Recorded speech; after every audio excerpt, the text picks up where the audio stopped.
Guys, welcome to the Closing Acumen. Welcome. We are just getting ready. Sorry that we started so late today, but again, welcome. We welcome as we begin today's program. It's going to be a great program. A lot of things happening in Liberia, so we welcome you, folks. Welcome to the Closing Acumen. As you make your way, share the button, share, and let's begin this all important show, guys. Closing Acumen. Just getting ready. Yeah, so let's get this going. The other guys will soon be joining us. Timlin George, hi, Dr. Howard Jones. Good to see you, Dr. Jones, and welcome to the Closing Acumen, Dr. Jones. It's a pleasure having you on the Closing Acumen. It's good to see everybody. Uh, welcome to the Closing Acumen, guys. I've been away for uh, uh, uh, few days. I was in Wolfsburg, Germany, and we were guests at the Liberian Independence Day celebration. It was such a great event.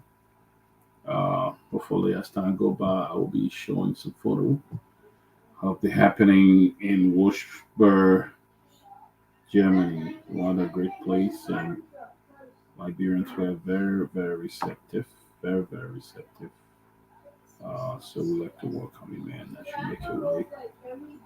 Make your way to the Closing Acumen. Dr. Jones, welcome. Honorable Obi Harding, following, welcome. James Kayete, always good to see you, James. Welcome. Watching from Dupohama Road. Ruben Kane, Ghanarsville, Monserrato. Welcome, guys.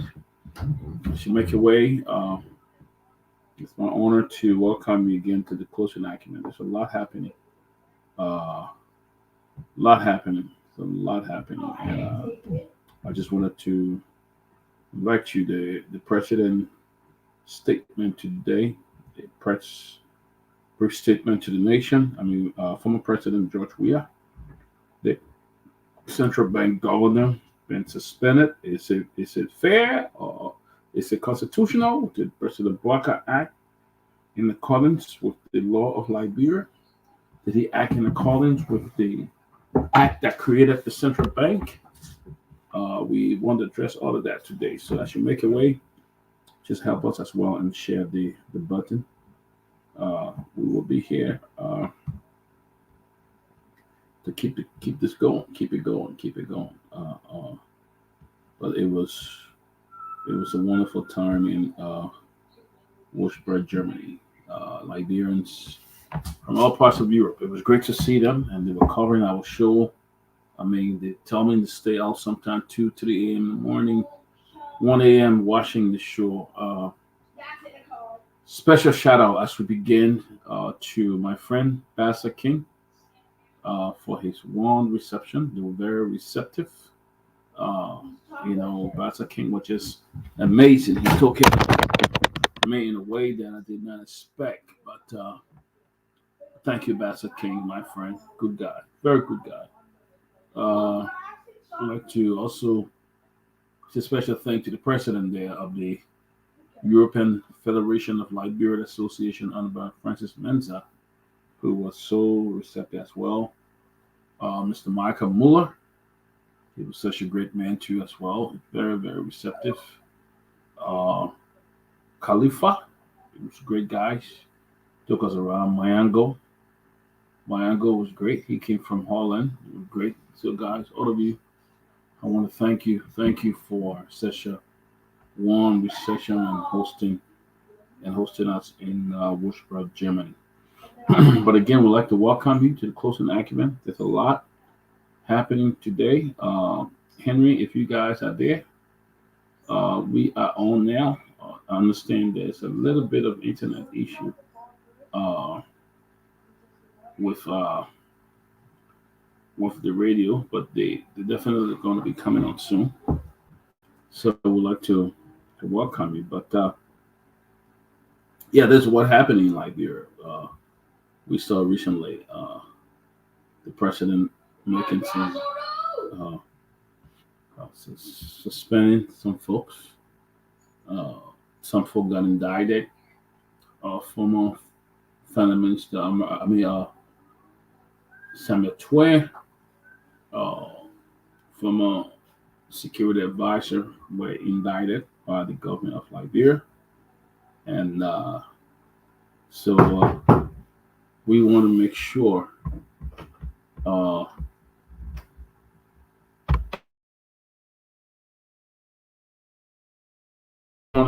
that we bring this to you. So as you make your way, we will bring it to you live, guys. We want to bring it to you live today from the walls of the closing acumen. Tomlin George will be joining us shortly. A lot of folks will be joining us shortly. So just hit the share button. Welcome, Jeremy Pelina. Welcome, Jeremy. Papi Keita. Say good evening. CDC Pop Success from the Duper Road. As you make your way, welcome again to the closing acumen. Henry, where you guys at? A couple of stuff I want you guys to put up, but yeah, we are here. And the news and the news and the news. And let me, Henry, if you guys could put up some of those newspaper that we'll begin reading it until you guys come on. That would be great. And I'm also going to send you guys some stuff to upload as we chat or get together for a few minutes. So I'm going to send you guys some photos as we chat for a few minutes. So, but Henry, where are you guys? Where are the guys in the back? Where are the guys at? And so, but yeah, we want to just make sure that the program is online and we keep it going. We got to keep it going, guys. Keep it going. John J, one way. Welcome, John J.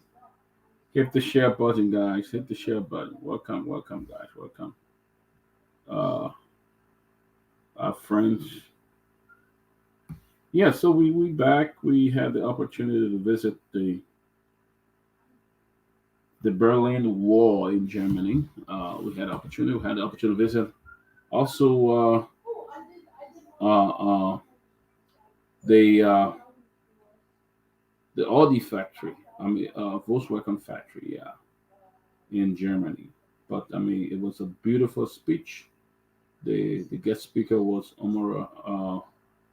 Senator Conney, and I can tell you, man, he gave a beautiful speech at the occasion. Talking about uniting Liberians, and Liberians should come together and unite. He talked about the rule of law that has been forgotten in Liberia. But again, man, as you make your way, welcome to the closing acumen. Welcome. And so most of our fans, it was a unique program. Tomlin George is in the back. He's soon be joining us. Darlington Tulape. Welcome, Darlington. Welcome to the closing acumen. Closing acumen is here live to stay, gentlemen. So no turning back. No turning back. But there's a lot of things happening in Monrovia today. Let me see what I can bring you some of those news, because it seems like the guys in the studio are still having some technical problem. We are still waiting for them. What's the link? Should be in that though. Let me see, Professor Kennedy. I think the link is in the back. I can also post it. Yeah. Professor. Hi, Christian. How are you? Welcome, Christian. Welcome, everybody. let's get this started. I will just begin with some of the news that have been happening until we can hear from the guys in the studio. But a lot been happening, and then uh, yeah, there's a lot. Just trying to get the news organized. The different newspaper, what's going on. So, but we haven't seen that yet. Uh, but as you make your way, there's a lot to talk about. Our grand host, Timlin George, will be joining us shortly. So we just ask you to hit. We want to thank some of you, a lot of you guys who contributed to our uh, Independence Day gift. Some of you guys gave, and we're very honored to share with the guy uh, uh, uh, in Liberia for they've been a great help to us. So you guys help us to share it. So we want to appreciate you. Thank you for your gift to the closing acumen. All those who donated, thank you. We're getting to Liberia. Okay, see, Maggie Frank, the show is not on air on the radio, Truth FM. Yes, they said they were having some technical problems. We're trying to reach out to them. They have been having some technical problems, so hopefully they will come shortly. Thank you, C. Maggie Frank, for letting us know. But we know there's a technical problem. They're working on it. That should be resolved shortly. So hopefully they will come on. So, but we should also be coming on at FM. So hopefully uh, uh, they will bring us on. But what a great day, guys! Again, thank you, all those who gave to our Independence Day gift in Liberia. I want to say thank you. But we are here, and Professor Kennedy, Tommy George, Lofa Julius, Grace God, Robert Gagua. Others will be joining us soon as we talk about uh, the happenings in Monrovia. We listened to the president speech today. I mean, he gave a I don't know whether it was a press conference, whether it was an address to the nation, but one of them, the president gave because he didn't take any questions. So, but it was one of them. Okay, Professor Kennedy is backstage. Ooh, I don't see it though.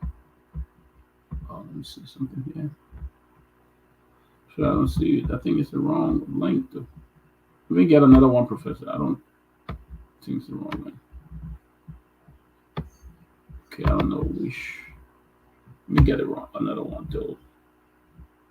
Yeah, I'm not seeing.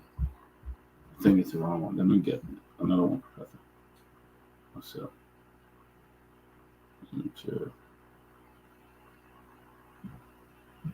let me get it back to you.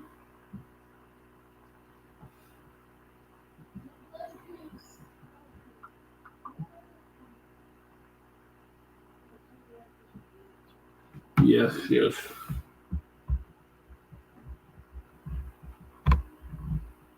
Yes, so guys, please keep sharing. We are on YouTube as well. You know, on YouTube as well. So yeah, let's make sure I got the right link in the chat room. But I mean, the President Weah, former president of Liberia, uh, said that they will resist government and former. Okay, Ansu Salib, it says your device not connected.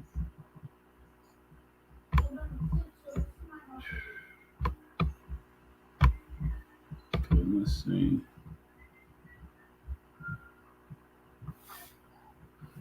All right.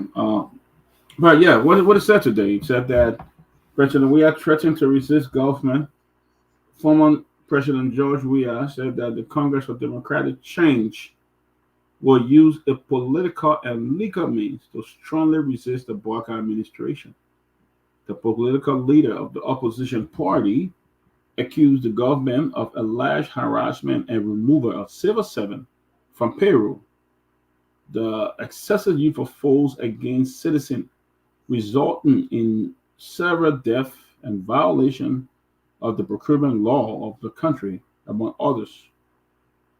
The Unity Party can be assured that the CDC will use all legal political means at its disposal to resist uh, uh, this move to weaponize the country's judicial system to its selfish advantage.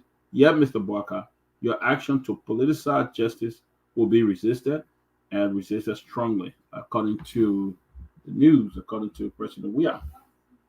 The opposition leader statement comes days after the government indicted, arrested, and sent to jail some key former officials of government, including Samuel Twer, who was indicted, hasn't been arrested. Former Minister of Finance, uh, Development Planning, consider Nancy Twan, former acting Minister of Justice, Stanley S. Ford, former Director of the Financial Intelligence Agency, D. Moses P. Cooper, former Controller of the Financial Intelligence Agency, and uh, Jefferson Camo, former National Security Advisor, for charge of economic sabotage, for charges of economic sabotage, theft, and illegal disbursement and expenditure of public money, theft of property, criminal felicitation, and criminal conspiracy. Addressing supporters Wednesday at the CDC headquarters in Monrovia, we are we are iterated that the government must desist from what he called cherry picking audit report. The former president used the occasion to call on supporters of the opposition to be prepared to take unspecific action against the government. Wow, that was President Weah message today. So I don't know what is going on, but that was the president message today, and we are still looking forward to see what else going to happen. Too many Josh, welcome, man, welcome. Hey, the body, what's up, man? How's everything going? Good. Going well. So, Yeah. well, that I think we have a breaking news, Tony. Yeah. It said President Bouaka reactivate the economic management team, appoints acting CBL governor. It said the executive mansion, moreover, President Joseph Nima Bouaka has activated the economic management team. The team is expected to ensure coordination of the government fiscal and monetary policy, the acceleration of economic reform in building a robust and resilient economy, and strengthening existing regulation, as well as improve oversight function of the ministries, agency, and commission. The team will also serve as a think tank on economic matter, proffer solutions, will tackle economic uncertainty, especially immediate policy intervention, and improve implementation of the public financial management law in ensuring transparency, accountability for the attainment of a REST agenda for inclusive growth. The economic management team will be chaired by the president and members, the Minister of Finance and Development, Executive Governor of the Central Bank Liberia, Commissioner of the Revenue Authority, the Minister of Commerce, Industrial Transportation, Chairman of the National Investment Commission, the Economic Advisor to the President.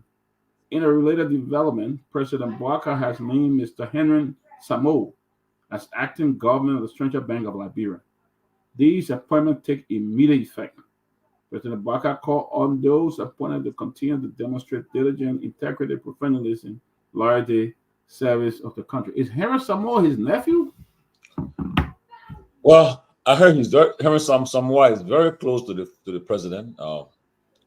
Very very close to the president, and there's raising a lot of concern though. In fact, we've been hearing about that appointment for a long time, and yeah, he's very close to the president. But no, the people look, I don't know, man. Look, it makes you sick. What's happening in our country is so sick. First of all, let me say this. Let me be clear. I'm one of those who's I'm not against audit at all. For anyone who betrayed the public trust and so to speak, if you undermine the public trust by taking money that belongs to Liberian people and pocketing it, I think you should be held accountable.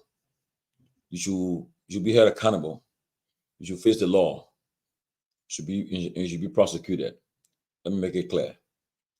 What I'm against is to cherry pick. I think the president would have done a good. He would have done justice to everyone if he has said, "Look, let's audit. Let's start." And the audits are there, though. The audits are there from the audit reports from the earlier administration, the Weah administration. They're all there. The audit was done by people that we are appointed. So I think the audit reports from the time Bwaga was vice president and Ellen was president should be part of this. Should all of this indictment, if anyone was found guilty, should be part of this indictment. But to go after your predecessor officials and to create this situation what people are saying is witch hunt and so forth, I think you are making it more complicated. I think it would have been a good thing if you said, look, we're going to audit from 2006 to 2023 that I already put looking at. Honestly, if that was the case, we'll celebrate Bwaga. We'll celebrate that Bwaga say, yeah, okay, Bwaga is really taking this thing the right way.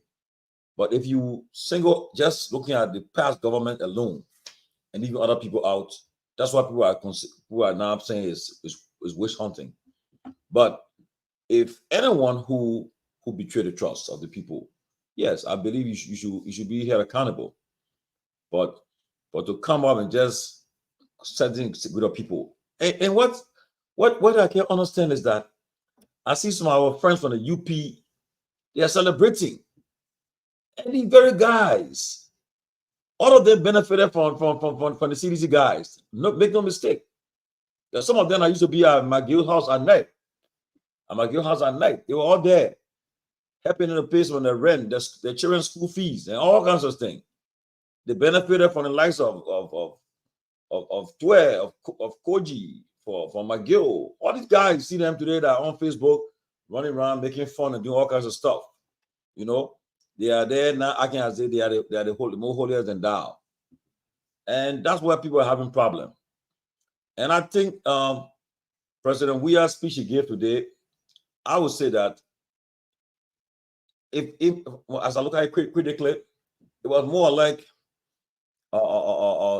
making a case to the international community. Say, look, that's what happened to us. That's what's going on. Because some people say is a speech that try to rally the base, to mobilize the base, to incite them to get the base or incited, whatever the case. But I think it's mostly saying, look, ECOWAS, the African Union, the United States of America, all the international partners, this is what happened since President Bwaga took over. That's what I think I look at. This is how I look at it, and so forth.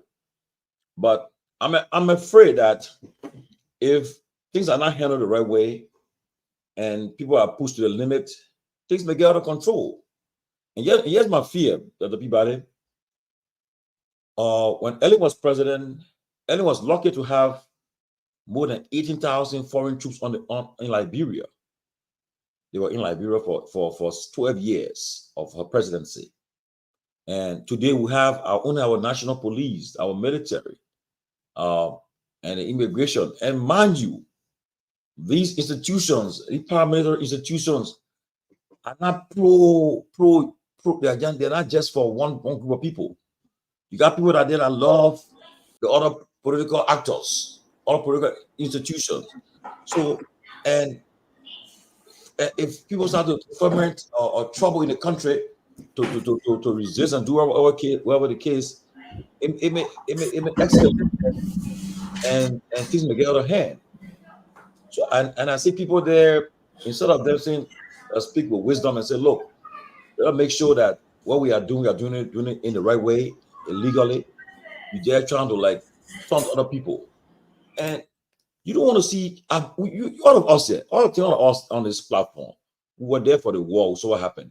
You want Liberia to go to that situation, okay? I understand President Baka made a promise to the Liberian people when he was running that when he became president, he would make sure that he will audit the former government and make sure all those who will be involved will be brought to justice. But at the same time, too, take it further. Don't just only target the CDC people. Go after your former government too, that was part of it. Are you telling me that Noka was broken down by likes of Robert Salif? They broke Noka down. And I see some guys on Spoon. I'll be very blunt. Some guys on Spoon talking about corruption, and they were part of that corruption on Noka. Someone in there making noise, they say they are clean people. They are all part of that corruption on Noka too, but they're trying to act as though they're perfect. So look, I repeat, I'm all for accountability. I'm all for the prosecution of those who betray the public trust. But let us not do it don't not cherry pick to do it. Okay, do it across the board so that everyone will be satisfied. Because now the reason why some of the guys that have been indicted, maybe who may not want to come forward, they have a problem with our justice system. Because what can happen though, when you file a bond, then soon somebody was indicted. I filed a bond, and then they tell the insurance company a lot of people say, "Look, that man bond he filed using your don't honor it. You don't honor it." Then they tell you say nobody want to honor your bond, so to guarantee your bond. So now you end up going to jail, And look, it's something that we should get prepared to watch what's happening, how long it will last, whether it will continue, or after because don't forget now, we're talking about the trucks first. No, it started with 10-year people. 10-year issue now go down. It started with then it went to the trucks, it gone down. Now it came out to the orator, it gone down. Now we're on indictments. Okay. And after that, who knows what will happen? And again, I heard today that there will be more indictments coming. Let's see how it plays out. But for me, I just feel that they should approach it holistically and shouldn't be shooting cherry pick. That's my initial comments on this whole thing. Yeah, Tony, Professor Kennedy, welcome, and Julius, good to see you, brother. This is two-way. I believe in accountability. I believe that those who were involved in investing in government money, they should be brought to justice. But I also feel they should not be cherry, picking. I mean, you talk about 23 audit. There was some audit there since 2023 or since 2017. I mean, but you had a government who could not take action against those people. They couldn't bring the people to justice. I just see this a two-way. When Ellen came to power, there were some people who were persecuted. I still remember Brooklyn. I think his name is Albert Brooklyn. He was arrested. I think the only one that went to jail. When President Weah came to power, we saw the Weeks from the central bank. We saw Ellen's son being arrested and in yellow suit and handcuffs and stuff like that. So for what I'm going to put in a layman term, I mean, what goes around comes around. But I think if there is an audit and people, they can come up with credible facts that some of these people really misappropriated government fund, I think they should be brought to justice. I don't think you should not be trying to just go after a particular group of people or because you want to go after them. But I think if there's the evidence of these people, then. But I also have issue with the central bank. Did President Weah act in accordance with the law of the central bank? Did he act in that? I would say no. And then the new person he just appointed, there are rumors around that this guy is his nephew related to him. This started coming up about a week and a half ago. So it seemed like the government, Liberia is just what it is. I mean, we'll see these arrests coming out and it goes nowhere. Really, nothing happened, and they go to court. Do you have the evidence to all these forensic audit that you completed? Do you have real evidence to present in court? Maybe not. You just going around arresting people again. So that's Liberia for me. That's Liberia for me. That's all I got to say. You know.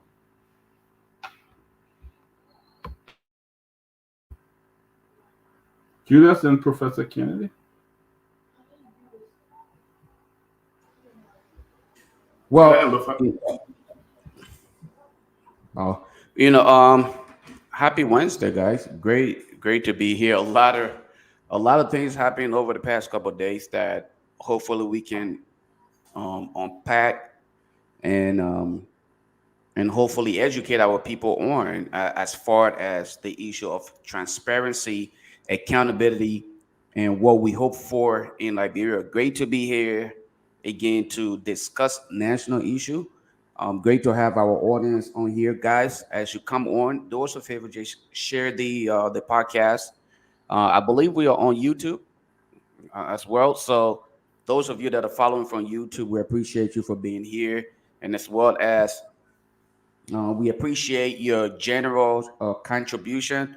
Let me not go any further before I acknowledge all of you who contributed to the guys back home for the July 26th celebration. I want to believe they truly appreciate your contribution, and we can't say any more than what the guys back home, how they felt about your contribution. And it is because of people like yourselves that often come on here, because you could have been anywhere else, but you chose to be right here because you believe in value. The quantity or the quality of work that is presented here is what brings you here every day. It's not much of the quantity. So you don't focus much on the number. Instead, you focus on the quality of presentation and education that is provided here. And that's why you often come on this platform to be a part of it. So thank you for the generosity. Thanks for being so kind and often being a part, and as well said, sharing the show as well. Regarding the recent incidents, that continue to happen, most specifically the issue with the indictment. I said to somebody earlier today while I was at work, I had a conversation with one of the previous government officials whose name I'm not going to mention. And I upfront said to them, I believe sincerely in transparency, accountability, because throughout your tenure, when you serve in government, Liberian cried continuously asking you to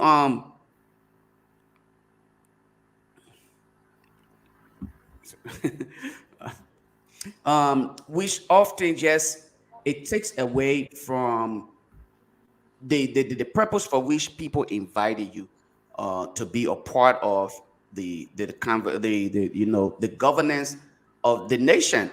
You were never invited to just maintain the status quo, and that is what happens ever so often. Previous government did the same thing. Now this government is doing similar. Will we actually get something out of our taxpayers' money? Because the entire process, remember, taxpayers is taxpayers' funds that are being used to proceed with all of these things. If it is genuinely done so that justice, accountability, and all of these good act of governance are exhibited, then I support it. But as we get into the conversation, there are a few things. Tamali highlighted some of the things earlier. He mentioned the fact that people who were in government yesterday, all right, are today pretending to be angels, referencing themselves as saints. Yesterday, you were part of the problem. 12 years ago or more, you contributed to the system, the corrupt system that got us here in the first place. The reason why President Ware was elected. So who are you to now sit and pretend to be the holy Messiah? You're not. You don't possess the moral rectitude to even attempt to do that. And that's part of the reason why I think hopefully today we will just get into that part of the conversation and just point out some of the hypocrisy in the entire process. Nevertheless, every Liberian support the idea of accountability, but in doing it, let us be transparent in the process so that we can fight corruption. We cannot eradicate corruption in Liberia, but I think it can be quarantined, and that is what we fight for.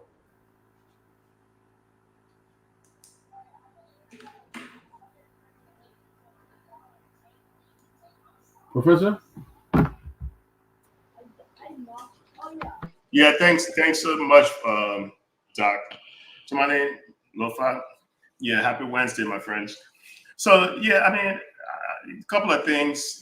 In fact, real quick. So 10 years ago on this day, this was the day that the Americans sent that plane to evacuate its citizens because of Ebola, right? So this was like the onset of where you find a nation taking care of its people.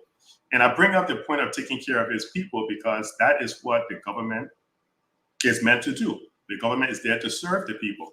So the whole business with the arrest and things like that, I think you just have to follow the law. We understand, and mind you now, we understand that there's no impartiality, right? They're not being impartial in certain respect. You know, the kind of, you can't have selective justice where you're picking and choosing who to prosecute, who to jail, and all that stuff, because that's not going to work. Because that is, in fact, part of the definition of witch hunt, right? But if you're going to do it where you're saying, okay, and I think this is what Chief said earlier, you probably mentioned it as well, Doc. If you're going to set a time frame where you say, okay, look, starting from 2005, let's take a look at all the audit reports and let's go ahead and start pursuing everybody based on that. Because what happens is you're including yourself. You know, it's like the old saying, you don't start taking the coal out of somebody's eye if you take the coal out of your own eye first. You got to start with yourself with an introspect. You got to look at yourself first. And then when you look at the other people, they'll say, oh, that person is fair. So include not just the previous administration, but the administration before that, and do it in such a way that it is free of influence. But we know our judicial system is weak, right? So the judicial system is weak, so it creates some sort of a caution. But President Weah's speech was something that I don't know if his speech was just meant to motivate his supporters, his base, because that speech was more of something where he was kind of talking to his base and saying, oh, you know, they're doing this to us. It shouldn't be like that way. He should have kind of taken it up a higher level. What I mean by that, look, governments change, there's transition. So even though you may not be able to get everything you want right now, but 2029, your turn will come, because I think when you had an opportunity, when people were saying audit the past government, you didn't listen. So now they're hitting you with it and you're feeling that burn. When you come around again, if you are blessed and lucky enough to come around again, it will be lesson learned. You will have that lesson. So now the first thing you do when you come in, you probably will most likely do an audit. So, I mean, we understand the judicial system is weak. We understand it's not partial. It's not impartial. You know, you can't have selective justice. But if you look critically at this audit report, in fact, the audit report wasn't done by this administration, right? So if you look at it critically, you have to say, well, let this play itself through. I understand what Samuel Tuah is saying, witch hunt, you know, they all use that as a means to say, you know, they're being singled out. But man, just how we had the whole 17 billion debacle, and when you look at the Crow's report, where it said those 6 teams could not account for millions of dollars and nothing was done about it. It's the same way when you pay close attention to this audit report. There's some shady stuff going on. So let it play itself out. Let's not use this witch hunt thing because nobody is just pulling things out of the thin air. They are using a report that your administration created. So you were sanctioned by the US government. Your own government right now, or your own people right now, are indicting you and bringing charges up against you. It's not a witch hunt. let it play out. Just come out, defend it, explain what happens. You should have an explanation for every line item in that audit report. So that whole business of witch hunt is a diversionary technique people tend to use so they can be able to explain themselves. It would make their supporters kind of feel emboldened. Oh, they're targeting our men. No, they're not targeting you. Your people wrote that report. So that's just my piece, man. I mean, it's starting somewhere. So let's see where it leads. Yeah, the prophet probably made some good, Very strong prophetic. I talked to somebody today, one of the people involved. I said, look, and honestly, right? And guess what? Yeah, Prof, that what I think Lofa said it, alluded to it too when he was talking. But it's what's happening. And there's some people want to settle scores. Okay, they want to see Samuel Eto'o handcuffed, paraded, put in a pickup back, and sent to jail. Look, even okay, 12 come tomorrow, he tell himself, right? That some people just want to see him happy, to see him, bugger, the guy in that handcuff him, put him in the pickup bag, send him to prison. Even if you file a bond, they'll say, oh, the idea they want to see you go to jail. So like you see, if I will repeat, I'm all for this for the accountability and the rule of law. But if the thing is that if just you want to score political point, you want to see somebody to denigrate and disgrace the person or all that, and somebody telling you in private, that's somebody telling you in private, how they want to see happen, okay, and so forth. So again, because under the law, if you are considered innocent until you are proven guilty in a court of competent jurisdiction or by a jury of your peers, whatever the case, okay.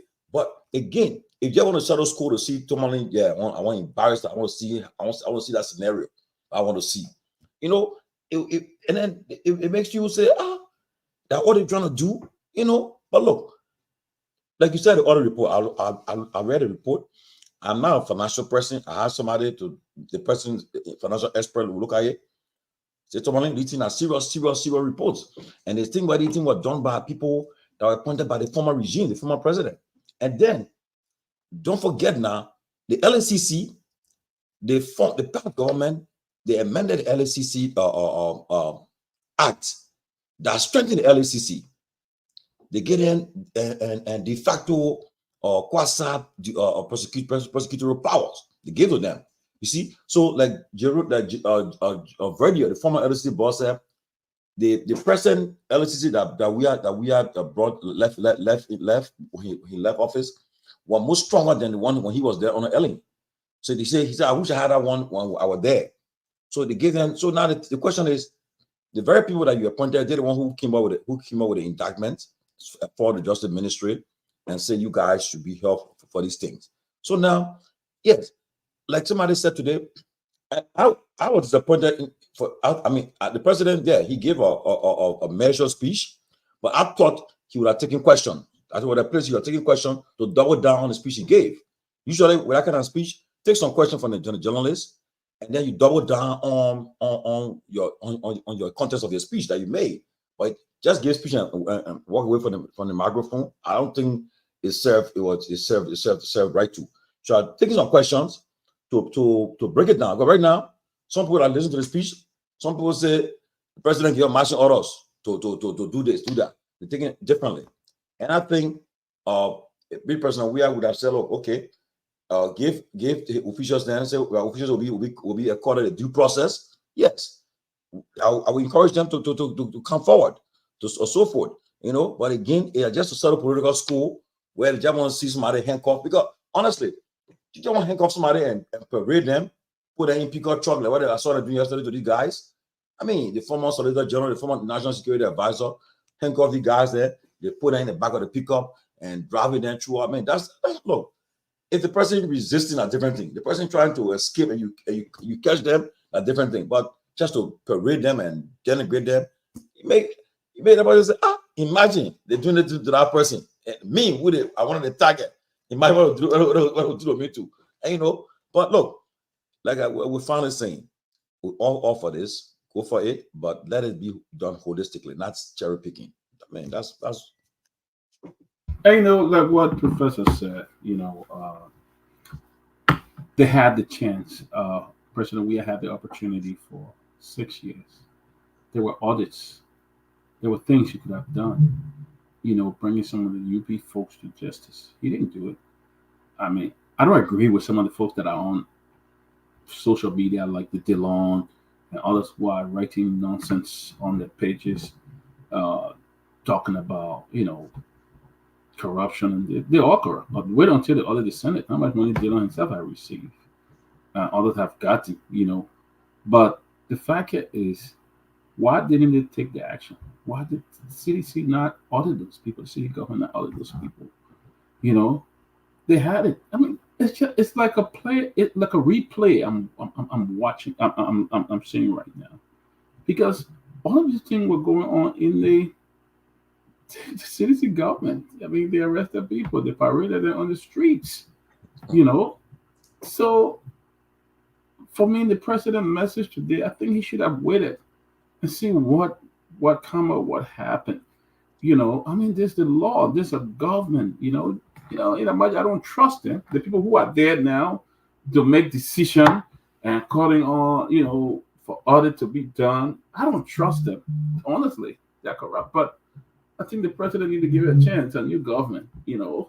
And if you had evidence against them for all the money and this stole, and you did nothing, and they come in and say we got evidence against you, then what are you blaming it? You were sitting there all along. There was nothing you were doing. You overlook it. Now they're coming after you and say we're going to start from your government. So how can the UP go by and audit themselves? I mean, and said that, bring. I'm interrupting, but people, there are audits that was done. Okay, they did audits, right? The GSC had a job to do the. I think the Professor Kennedy know about how the financial system work.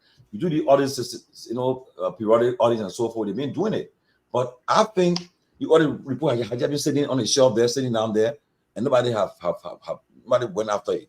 So I think the audit. So UP said, well, the ones that the ones that we feel that we comfortable that we're going to go for, and took it, and they went for. But if you audited the past government, especially, there's no reason why Nuka, that the former president said, I take the blame for Nuka. I take the blame. So see nobody in jail for Nuka today. I mean, then there were people come and say today, when I watch our room, President I'm mad because now it making me mad because why would we let the girl get off the hook? He let the get off the hook. They put coming after the pool and then one get vest. Yeah. Honestly. So, but Dr. P, Sarah Timberlane. Yeah. Here's the thing though. The only problem here that I personally look at the We Are administration, like you rightfully said, you highlighted that part of it to say, why didn't you act? You had the authority, okay? Again, everything was under your jurisdiction. Why didn't you act accordingly? No one was asking you to, in quotation, witch hunt anybody. You had the audit reports. They were provided. You attempted. But again, you failed because you did not have the political will. Okay, you did not have the political will because you were afraid.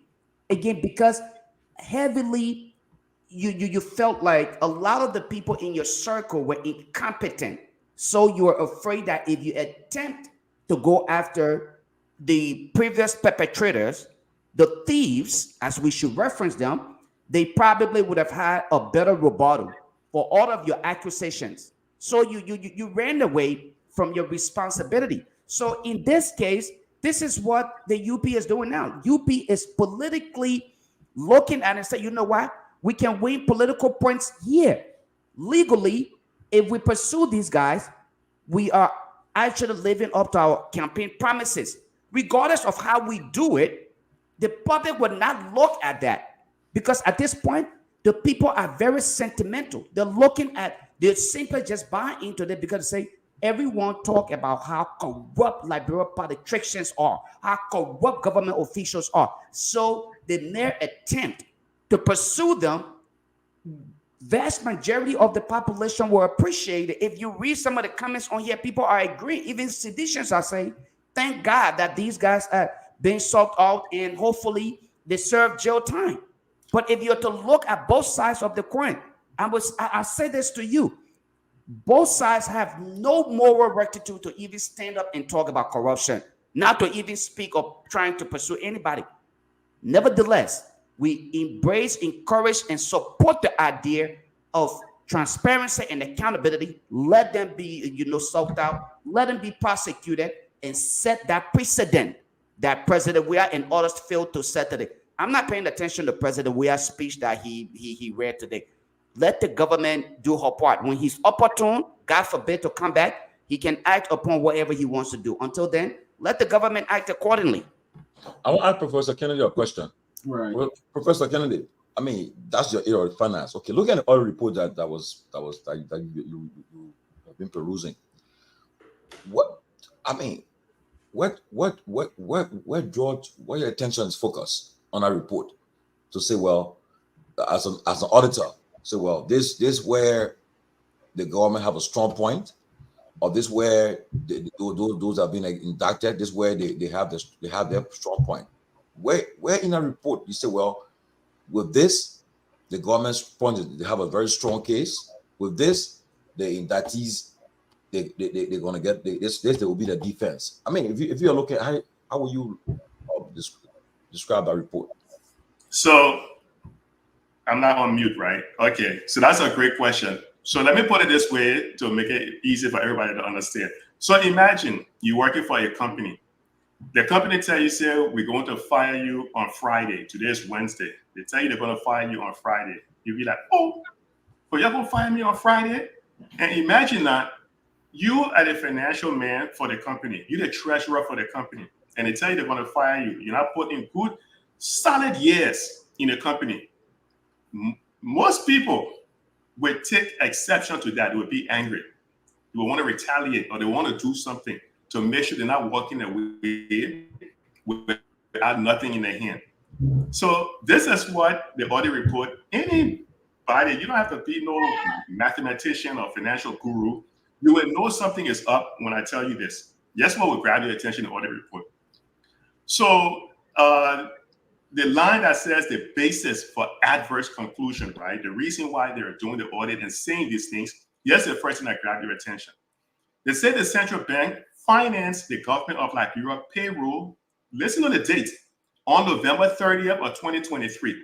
Right around the time, the election, we know they already lost the election. They're about to leave. November 30th of 2023, they go ahead and finance the payroll of $50.2 million. That is in violation of Article 34 of the Constitution that says only the legislature can approve for you to do something like that. You give no accounting of how you spend that $50.2 million. We know you're on your way out.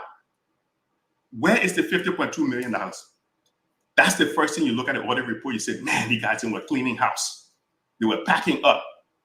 Like in finance, we say the man is looking for his golden parachute because he's about to jump out of the plane. You want to make sure he lands softly. The second thing, Chief, that will catch your attention. And first of all, the central bank is not there to do deficit financing, meaning you spend more money than you took in. And now you're going to go to the central bank to print money so you can finance your deficit. That's illegal. The IMF told them not to do that. The central bank is not there for you to simply go run, grab some money to go pay payroll. That's not your piggy bank.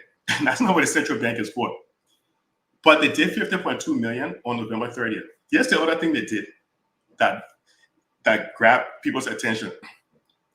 They decided, not only did they do the November 30th, $50.2 million, but 3 weeks later, they run back to the central bank December 23rd, and they pull out $32 million.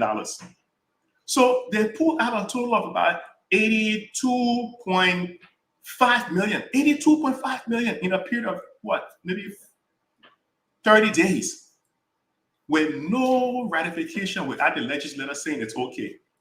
Wasn't this the same issue we had when money was being printed and the legislature weren't informed about it? You can't do that.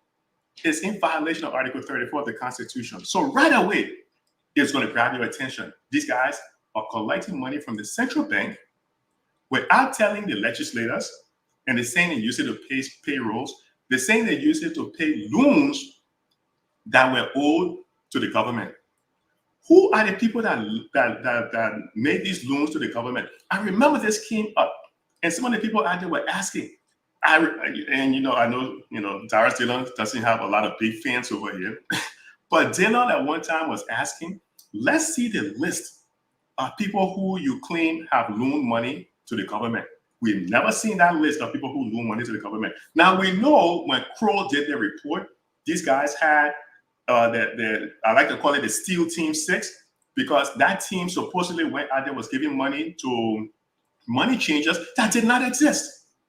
So we know they have a tendency to kind of fabricate who they're lending money to. Go ahead, Chief. So, but let me stop you there. Okay, but that's what this is what I heard though. That money that they asked for, right? It was the fear that there will be national security implications, especially with people not taking pay around the holiday. So people are taking pay. So what they issued these checks out for the commercial banks. Now, so the money you talk about, the 50 million and the one that came 82 million, the central bank were able to reconcile, because when the commercial banks made these payments to the government, to the civil servants, they were able to reconcile with the central bank. Okay, so the checks they issue, the central bank, when they check it, the exact amount you talk about, they reconcile with the central bank's figure. So it wasn't like to say that they took it and pocketed it. It was used for salaries, but they don't have money at the time. But now the IMF, IMF is against what they did though. IMF say, if there's no money, don't overdraft, don't do it, don't issue, don't pay. But they said because of national security implication, that's why they asked for that for that amount. But then after they cashed these checks for cash, it reconciled with the central bank the exact amount that was requested. Central bank reconciled with it. So the money in question, it wasn't like you say they took that amount of money and pocketed it. Okay. So let me ask you this question. Okay, go ahead. So why didn't they get the approval of the legislators to do that? Okay. Because the law, you can't go run into the central bank arbitrarily, unilaterally. You can't go by yourself and do it, because part of the audit report is saying it's a violation of the Constitution. If you know what you're doing is on the up and up, it's clear and legal, go through the legislator legally and get that done. Why didn't they do that? Because that's part of the contention in the audit report. The contention is you didn't get legislators' approval, so that by itself is a violation of the Constitution, and is a grounds for you to be arrested. You broke the law. It's okay, yeah. They don't want the legislature, but then if it is proven, the central bank reconciled the amount that was requested, is reconciled with the central bank. You think any crime was committed there? Then that's just the reason why it needs to be litigated. This is the reason why it needs to be adjudicated. This is the reason why you need to come to court and not say it's a witch hunt, because why? You can do the reconciliation between the CBL and the Ministry of Finance Consolidated Accounts. You know you get the proof. You know it. Look, listen. When the proof is on your side, you have nothing to fear. Right. There you go. That's exactly the point. That brings me to the question as to why then is Twitter actually what one would say escaping. I hate to use the word escape, but in all honesty, why is he not availing himself to be questioned about these things? But Professor Larry, you spoke specifically about a portion of the Constitution, right? Article 34, and it clearly states that. I just want to read that for the sake of our listening audience, and this is what it clearly states, right? It said, "No money shall be drawn from the treasury except in consequence of appropriation made by legislative enactment." Right? So, Tamerlane, in short, not to kind of bore us with this whole interpretation of the law, what is stated in the Constitution was purposely done so that things done are regulated. You know, the former of the law did not just simply say, oh, let us get together and write. Not because they like to write articles. Instead, they observed certain things that needed to be enacted. And in order to get that done, that's why they crafted the Constitution. It's the law that governs the state. Nobody can just simply ignore that. So if you did something that was against it, guess what's going to happen? You should be prosecuted. And of course, that means that there's something wrong. Let it be investigated if your intention was right. Like human, we all make mistakes all the time. All the time, we all make mistakes, regardless of what you do, where you are. If you did it with good intention, and it appeared to have been against what was, what was actually written in the Constitution, go and make the case, and let's see what becomes of it. But don't simply say, "Oh, it can be done." No, I think that they all should go through the entire process. They should go through the investigation, and whoever is found guilty should be prosecuted, and then that should set some kind of precedence for all of them. And it should not be. My only concern here is, and then Professor Larry, you can come through on this one. Is I hate for this to be a target only within a specific time frame, and then using the fact that, hey, this is well within our time, or this is well within our comfort zone as to what we can implement. That just in itself, it makes it sound a little fishy. If they are willing to go back and act upon previous audit reports, then I think they are footing on the right trend. But if they simply just on the CDC, then I think we are walking in the wrong direction thus far. And I don't think President Weah and the rest of the guys will sit back and allow it to happen. And this is why he's now coming out to say, you know what? No one else is speaking for us. They're not going to speak for us because it appears as though we are the target going forward. So we will speak for ourselves, and we will protect those who are considered within our domain. Professor, before you come in, I think that UP not going to bring an audit that we actually have done. They're not going to bring it up, especially on the UP government. They're not going to come and say, hey, we're going to do this ourselves. We have had every opportunity to audit these people. He did not do it. Do I trust the people in charge? No. But the fact is, this is exactly what CDC did too. The fact is, they talk about they removing people from their job. CDC did the same thing. They took away the government at the time. They removed them. Okay? You talk about them going to offices and bringing in partisans and removing other people from there. They all did the same thing. So it's just a circle that's going on right here. So let's be honest here. This is the same thing. Everything that you see happening right now in the UP government, CDC did. There was some very professional trained EPS officer they removed. There was students that the United Party government has sponsored in different countries. They went there and got their undergraduate degree. They were all removed from position, and who replaced them with CDC? And that's what we see happening right now. Professor, you can come in. I just want to lay that out there. No, you're right. This is the thing that I believe the public in large was asking the previous administration, to audit the previous government. And it was never done. Because like what Chief Tomalin just mentioned, how you can have NorCal go bankrupt and don't think there was something fishy going on? How you can have people robbing business people, foreign business people, the Korean people? I think there was some incident, was it at Metal Steel or somewhere that there was alleged money stolen by Fumba Salif and his mom paid for it or something like that. There was a whole lot of shenanigans going on.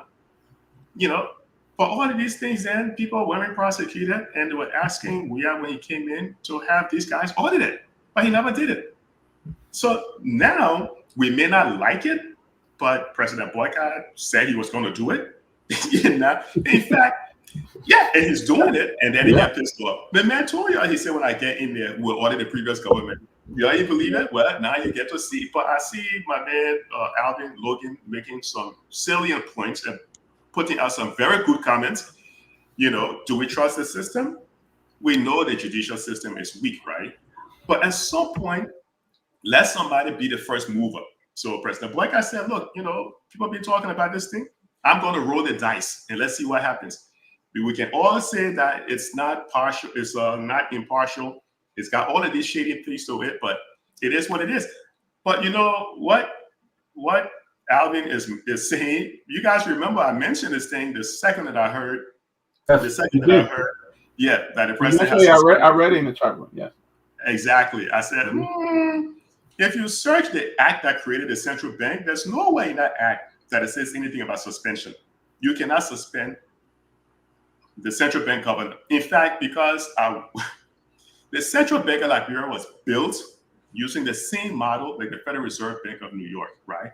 The U.S. Fed, it's about 12 districts of the Federal Reserve System, started back on December 23rd of 1913. And there are specific sections that said you cannot remove the Federal Reserve chair because you didn't want the executive to influence the monetary policy. So you can only have the Federal Reserve Bank chair impeached. It's like having a Supreme Court justice put on trial and removed for doing something illegal. So unless I missed it, but if you look at the act that created the central bank, I think it is maybe part 4, subsection 13, somewhere in there that deals with removal of the executive, of the governors. He has to be impeached, right? So the Senate has to impeach and remove the central bank governor. The central bank governor cannot be suspended. There's no such thing as suspension in the act that created the central bank. So Alvin, it's something, the second I saw it, I knew there was something wrong about it because I explained this thing. I remember years ago when Mills Jones was running for office or planning to run for president, I remember he was dishing money out to market women, right? And that wasn't the purpose of the central bank, to go out and arbitrarily give money out to market women. And Mills Jones was doing that. And that's when I said, wait a second, that's not the purpose of a central bank. So this whole business of suspension, I think it violates the act that created the central bank. But again, it's just my layman understanding of the. You're right, though. Other financial people agree with you, though, Professor Kennedy. Even John Malou, I think he just wrote something. Yes, the president, he's not his authority to appoint, to suspend or remove the central bank governor. It should be, impeached or so. So, but there's a lot of fight happening there because I got information last night that the guy who want to be Minister of Finance, this Molly Kamara, who's the economic advisor to President Baka, I heard that here the central bank governor who was suspended is trying to get rid of the 2 deputies at the central bank. I mean, trying to undermine the position, to get rid of them, And I think I don't think Molly Kamara is being fair. I mean, if not, why you want to get rid of people? Nothing nothing with them with other report. They did nothing. They're not involved indirectly. Why you want to get rid of them? I don't think it's fair. But again, we're in different times. There are different times and what's happening, and just not fair. But look, we'll see how this thing plays out. I also learned today there are more indictments coming. I think in the coming days or coming weeks of former officials in the WIA government, including those that are in the Senate and some are in the House. We're gonna see. We'll see the indictments that are coming up. And again, in America, they will say, let's see what the polls will say after President WIA spoke today.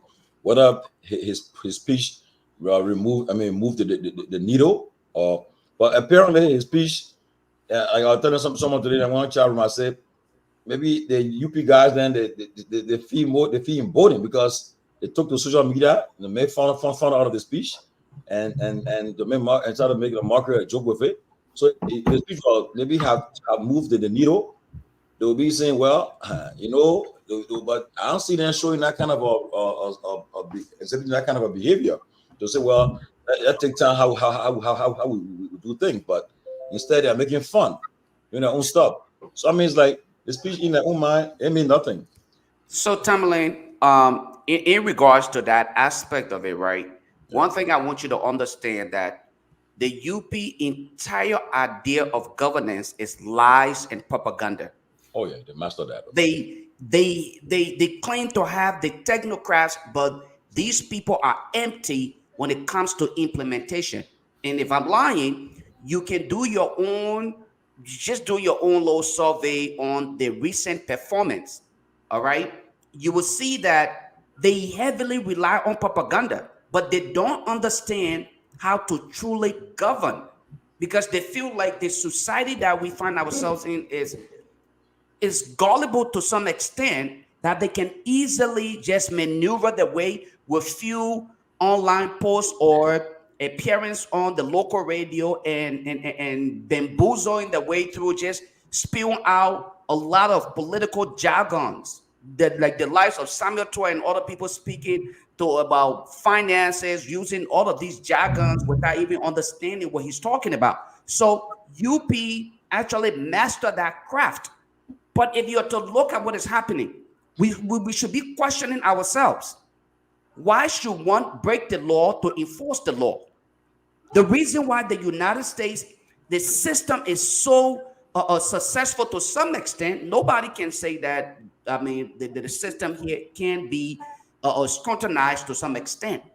But you understand that the law is enforced to the fullest, hopefully, so that everybody, whether the richest or the poor, can get at least justice to some extent. If the police officer does not recognize what he's supposed to do, the ticket gets thrown out. The judge is within the right to do his own evaluation, his or her own evaluation, and say, no, this is not going to happen. Unfortunately for us in Liberia, it's the complete opposite. Look at what's happening right now. What Professor Larry just spoke to. I'm not a finance guy. Okay, I don't invest my time too much in reading a lot about the governing process when it comes to the financial institutions in Liberia. But based on what Professor Larry just spoke to, it's obvious that this government in herself is just invading everybody else. They're breaking the law with the pretense of making sure that they can apply the law. So you cannot be breaking the law and claiming that you want to make sure that people abide by the law. So you are no different from those who broke the law in the first place. You can't take an armed robber to go and arrest another armed robber. That this is what we're faced with, and that's why we continue to tell Liberians. At this point of the conversation, we should not be discussing CDC and UP for a better Liberia because neither one of them understand true governance. Look at all the people that are coming through. The Grisby that we talk about today, every time good things happen with the UP government, they credit President Boycott for that good thing. I can't count any of the good things on one hand, but when bad things are happening, like the yellow machine and other things, then they want to fault Grisby for all of those things and claiming that it is Grisby who's actually getting these things to happen. So no, we can't. I think at this point, some of us need to be very vocal, a little bit more vocal than what President Weah did today. His decision to come out, I think other opposition political party should have joined them because this is not only about CDC. Let's look at it this way. Let us look at it holistically. Let us look at it not in support of CDC, but let's look at it at good governance. It started with CDC today. It will end with other political party. So let's look at it. Honestly, Boycott, UP is in power. They have control. They can bring indictment and do what they want to do because they are the government in power. Again, CDC acted reckless. They had the chance to do the same thing. They had a chance. I know CDC will cost me. They can do they can say what they want to say, but they had the opportunity to do exactly what the UP government is doing. They didn't do it. You know, it was the same old jolly ride. Folks think that they will be in power for 12 years. I mean, when you hear folks talking, they'll say, oh, we're in power for 12 years. 12 years. Y'all got 12 years to wait. 12 years to do things.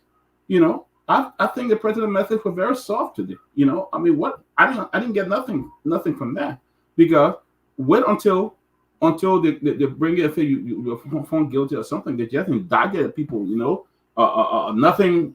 They are not going to court. Nothing has started yet. And he said they're coming. You know, the situation. I don't trust the UP government. I don't. I mean, the last 6 months, see how much the corruption that is taking place, how much money that they have misappropriate $22 million on roads, the yellow machine, the funding buses and things they wanted to bring in. I don't trust them either. Unfortunately, they are the one in power now. They are the one acting that they are the most transparent group of people. So what we have failed to do, that's why they're going to rub right in his face, because for them, they didn't care what was going on at the time. They didn't care what was going on at the time. They were just doing their own thing. And that's why I'm saying it's a cycle here. The same thing over and over. What happened with our government not happening in the UP government. It's the same thing going over. Have they taken steps, the opportunity to have, even people confessing, say, take responsibility for this. Did they bring anybody to justice? No, the whole thing died. Nothing was done. Nothing. So the same people that you were trying to save, they're coming back after you now to embarrass you and to disgrace you. What do you do in that case? So it's the same thing. But it's President we have stood his ground. I mean, I'll be honest here. There was a lot of corruption in the CDC government. There was a lot of corruption. A lot of things were happening. In fact, things that he did not expect to take place were happening. They even his own people. The chairman had plotted. Malu came out and made statements that the president is bringing these people. Position was not awarded on meritorious basis. They were just awarded because you're part of the plot. And we saw the whole thing go. So the same circle. The same thing going on now in the Unity Party government. And they said, well, you know what? Saying he didn't catch up, we will catch him. And that's exactly what happened. So Doc, Chief, Lofa, and the people watching, let me ask this question. Very important question. If we were to be re-elected, do you think when he come in, he will audit this government? That's a very. I'll let somebody start with that. Professor, something? It's just like what happened in America here. Why you think the Democrats are fighting to not get Trump re-elected right now? Trump gonna retaliate? No, yeah, because the mistake that Trump even made, that is Project 2025. I mean, that God, they reveal it, and now guess what? It makes. Yesterday I heard Trump said the guy they still won't hear, but I stopped somebody on rip it off. He disowned him. He said the guy stepped down because the guy quit. He review all his plan. What it would do? He take power. So look, right now, that, but like Lofa said, UP and CDC. But again, our country, like one say Labrador, we say Labrador blood can get vexed because, Professor, you had election today. Tomorrow you had the election December. You announce it election December. You put the same people in the race again. I can bet you we are and Boga going for final again. Yeah. Yes. So let me. That's not all they are proud. They will say we'll go for final again. So that's our country. So again, look, let's see what happens because now the speech today we're giving. Okay. Yeah, but one thing that the current government can do to address the issue of witch hunting is to be really transparent, because here are a couple of things in the audit report that you can say, oh, wait a second, if I'm accusing Lofa of, not making, let's say I give Lofa $100 to go buy gas. Lofa comes back and he said, oh, I bought the gas. I said, my man, you didn't buy the gas, but Lofa should be able to prove that he bought the gas, because we can go and check the gas meter in the car. They will show whether gas is in there. He can even show a receipt. So listen to this one. They said some irregularities, right? They said there was a $500,000 contract between the central bank and Vital Trading Limited, Vital, whatever their name is, to train the bank tellers and technicians at the CBL. The audit report says there's no evidence of competitive bidding. Okay. They said there's no contract that was approved by the Ministry of Justice and the Ministry of Finance and Development Planning. The MFDP can show if there was a contract. So that's provable, right? If they have it. They said there's no evidence of the work being done. You pay $500,000 to train people. The audit report said there's no evidence. You can come and say, oh, here's the list of people we train. Those are the things that can easily be proven. There's no witch hunting in there. You can prove it. They also said there was payment to M&G Consultants and Equity Management for $120,000 to write a business disaster recovery plan for the CBL. Again, they said there's no contract. There's no evidence of competitive bidding. They said there's no evidence the work was being done. You can call M&G Consulting and say, oh, the people that said you didn't do the disaster recovery plan, oh, can you show it to us? You can prove it. There's no witch hunting. They said there was a contract to another family business for $210,000 for maintenance at the central bank. Again, there's no competitive bidding. So you can be able to prove that you did have competitive bidding. And again, they said there's no evidence. There's no registration for this business, meaning the business does not exist. No tax clearance certificate, nothing. And then they said the value of the contract doubled from $105,000 to $210,000 with no change in the scope of work. So all these things in the audit report, you can easily contest them in court and say, look, my man, all that thing in the audit report is false. You're witch hunting me. Here's my evidence. That's how you prove you're not being witch hunted. You come to court and you deal with it. I'm sorry. I want to jump in here. Hopefully you can just answer this question for me. With the issue of procurement, all right, having to follow the procurement process, what procurement process do we have? Where is it laid out that could be used to justify the claim? For all I know, I've heard of procurement. But if you were to just make the decision to say, okay, you want to start participating in any form of procurement process for the state of North Carolina, you can pull up that document online. It's available to you. You can review it and understand the process. Unfortunately, if you don't follow the process, often you will not even be considered. If you miss one part of it, but continuously, we have always disregarded any form of procurement process in Liberia. So what can we say should be used as a benchmark to say, this is the normal procurement process that should have been followed, and this is what you did that actually violated the law of our procurement? How can that actually be substantiated? So the first thing you do is you go to the PPCC's website. It's there. So if you want to know the rules book for how FIFA operate, you go to FIFA's website, you will see the rules of the game. So if you want to understand the public procurement concession commissions, laws and stuff, it's on the PPCC's website. It's right there.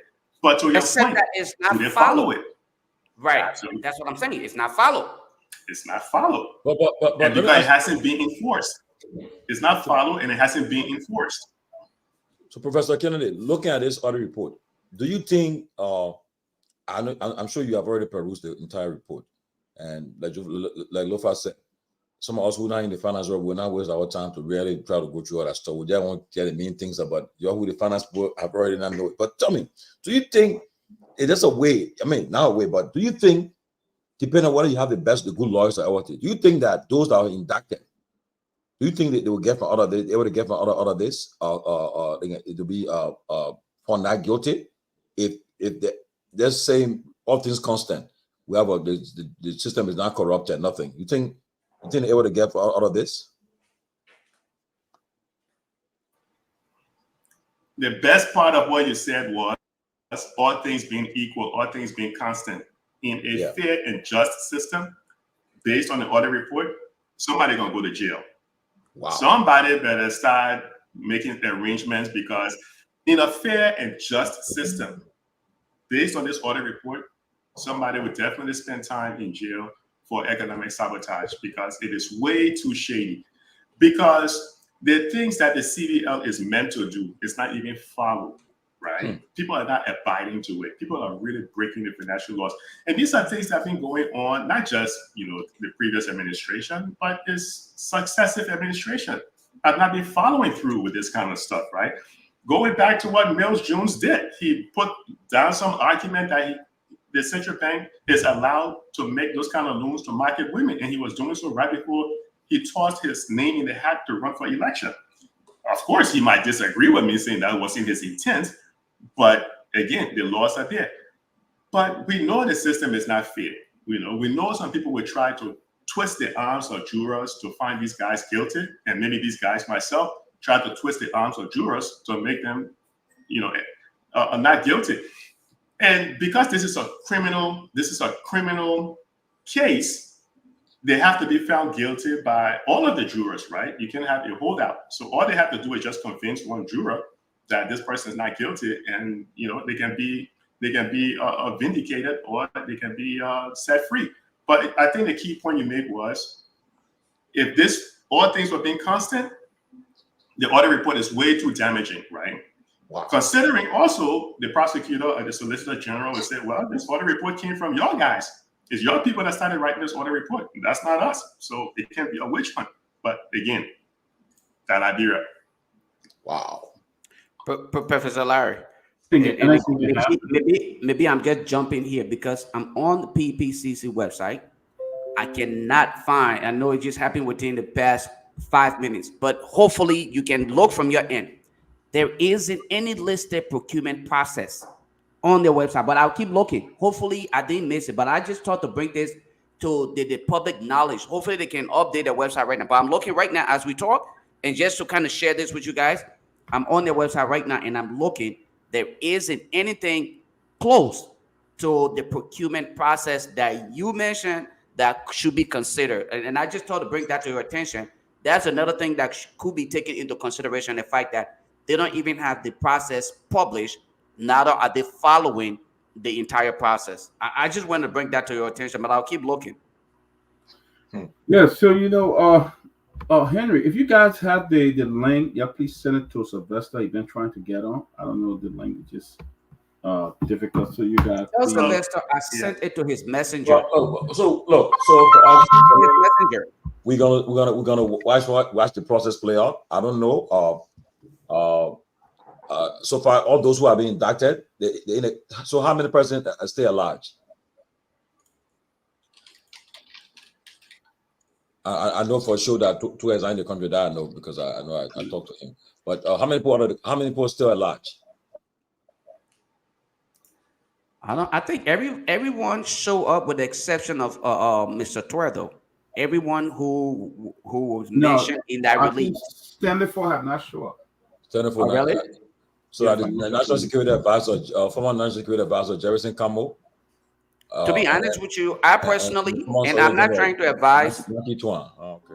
I'm not trying to advise that anybody follow what I'm stating here, but God forbid if my name was mentioned in any of those things, the first route I would take is Harry Costa route. Put me in a carton and send me out of the country. I'm not submitting myself.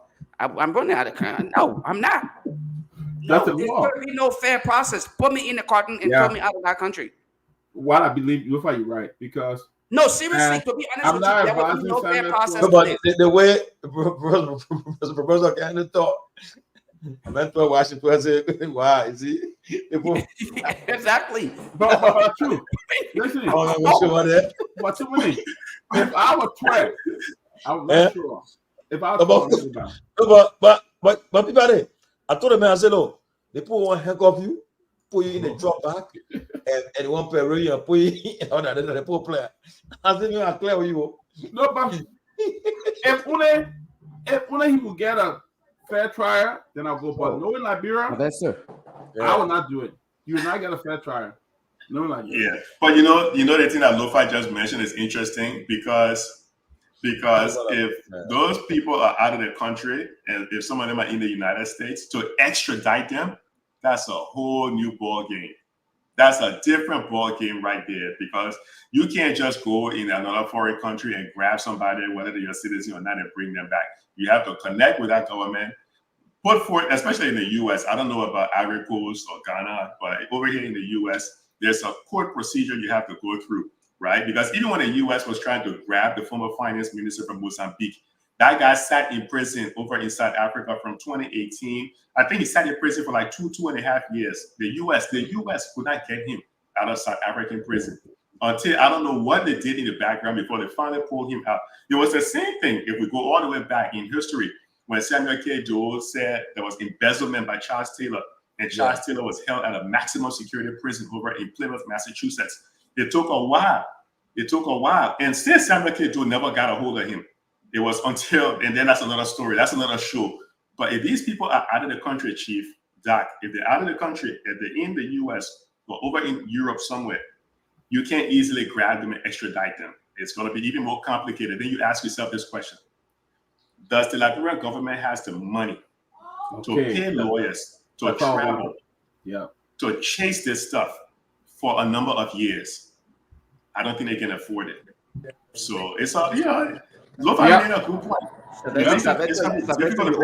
You owe me lunch tomorrow, bro. Yeah, I won't go home either. You know, because the thing is, you can't trust the judicial system in the country. You just can't. They will take because they're not really going to apply law. They're going after you on a personal business. They want to deal with you and disgrace you. It's not the law that's really going to enforce. Yeah, clear, my man. I Very say, my man. personal. I say, my man. People just want to see you in handcuff. That's They it. want to show you in a car. So Yeah. I say, yeah. They already say people making fun with your picture already on Facebook. I say you. I mean, up to you. I mean, only if the law will be transparent, but definitely. Oh, yeah, you know. Let's be fair. Let's be fair here, though. Looking at it, right, and why I hate to see this, and with all due respect to the legal system in Liberia, one thing we must also take into consideration: Samuel Tuet, Nathaniel McGill, they were two of the most hated seditions in their own party. Let's be honest. Miguel was hated for his proximity to the president. So you have seditions who are supposed to even support him in however way, whether it is political or moral, they will go against him. If Miguel is indicted, seditions will celebrate because their position of celebration would not be because of the legal system. Few things that will be taken into consideration. We won an election with the expectation that you will empower some of us, but you and Samuel Tuet both, because of your close proximity to the president, you cut us off.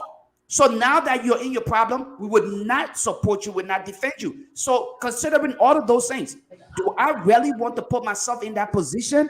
I wouldn't want to do that. I can tell you that for a fact. Those two individuals, Miguel, Tuet, if they find themselves in any problem, seditions will walk away from them as compared to President Weah. If President Weah was their touch, they would take to the streets. If Jefferson Koji was touched, they will probably take to the street as compared to Miguel or Tuet. So considering all of that, do you really want to do it? Well, you be the judge. Right. Sylvester, welcome. Thank you. Charming. Yeah, it was an uphill battle to come in, but let me say thank you to my Lofa brother.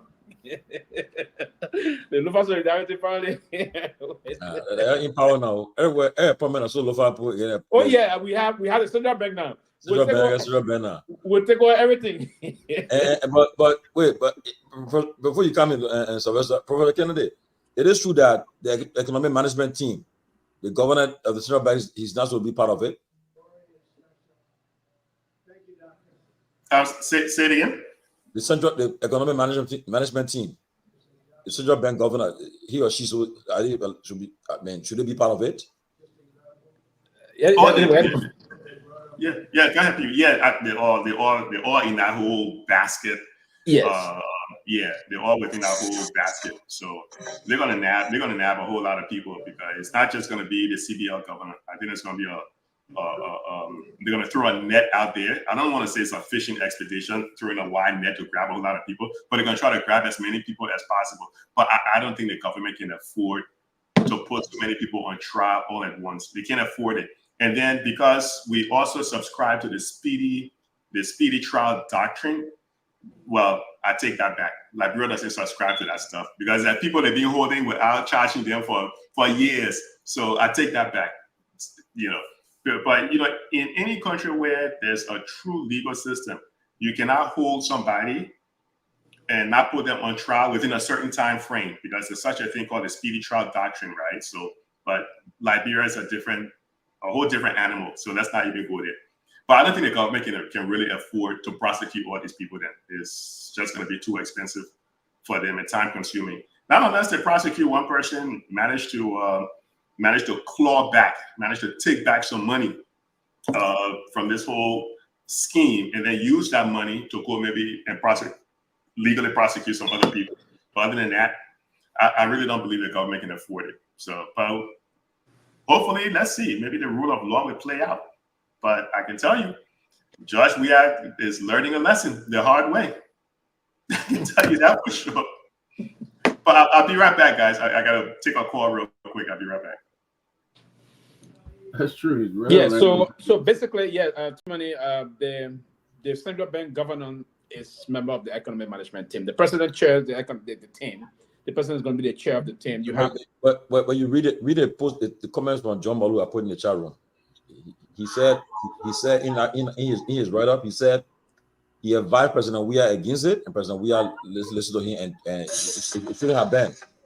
But he said again, Boga have done it, which he's against it too. But I don't know. But these are all finance people. But who am I? no. Basically, the economic management team is a team structured by the president, and I don't think it's a bad idea to have the man that is because the process there is the central bank governor plays the major role in terms of monitoring economic process in the country. So yes, that he should be part of it.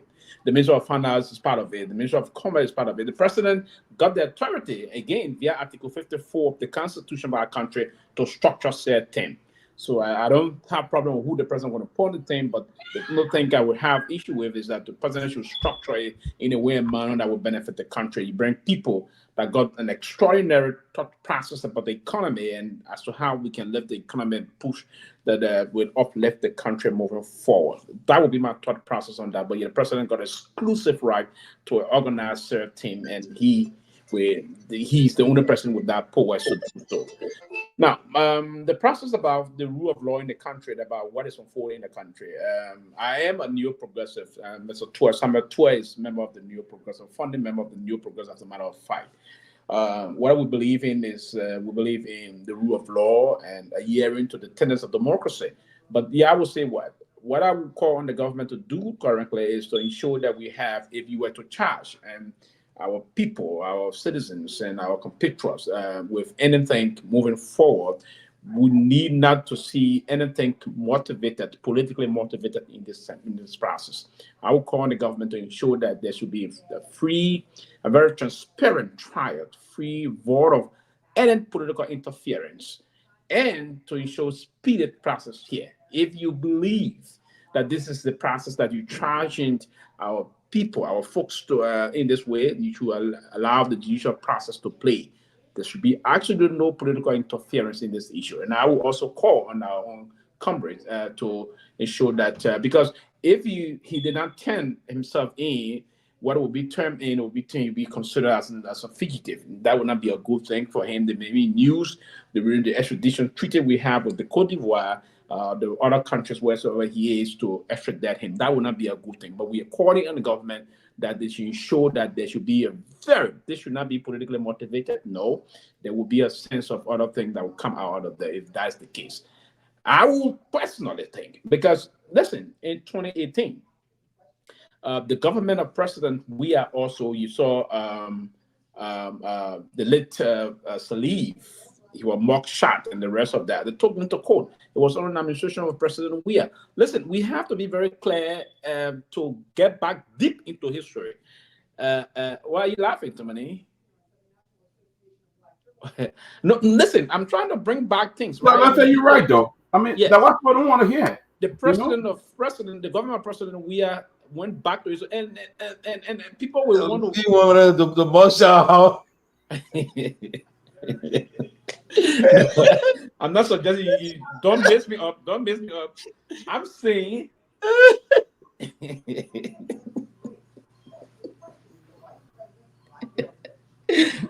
you trying to just get me off target there.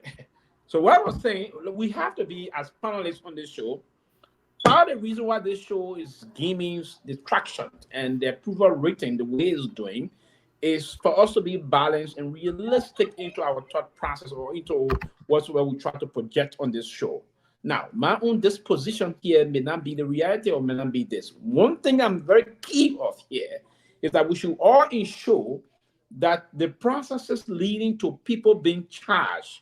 Now, if the LACC conducted a kind of an investigative analysis, according to them, because there's a difference between the LACC and that of the GAC.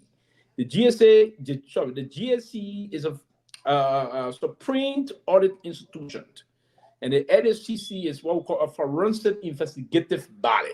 Now, so it's different. And that's one of the reasons why I was having debate with someone. I said, sometimes it's not all audit reports that we use, as a matter of fact, to run to court. Many times we get it wrong. Audit reports sometimes just expressing what the auditor got, the information the auditor got. And in many instances, we go to court and those people warn against government in using just audit report. I can give a classic example. The former Minister of Information, Dr. Lawrence Commandant Bople, was exonerated from the Liberian government when he went to court on the basis of just using an audit report on him at the time. And that report came from the General Auditing Commission. And he was exonerated by the court coming up to say those reports did not come up with what we call the sufficiency of the evidence or whatsoever that would have been against him.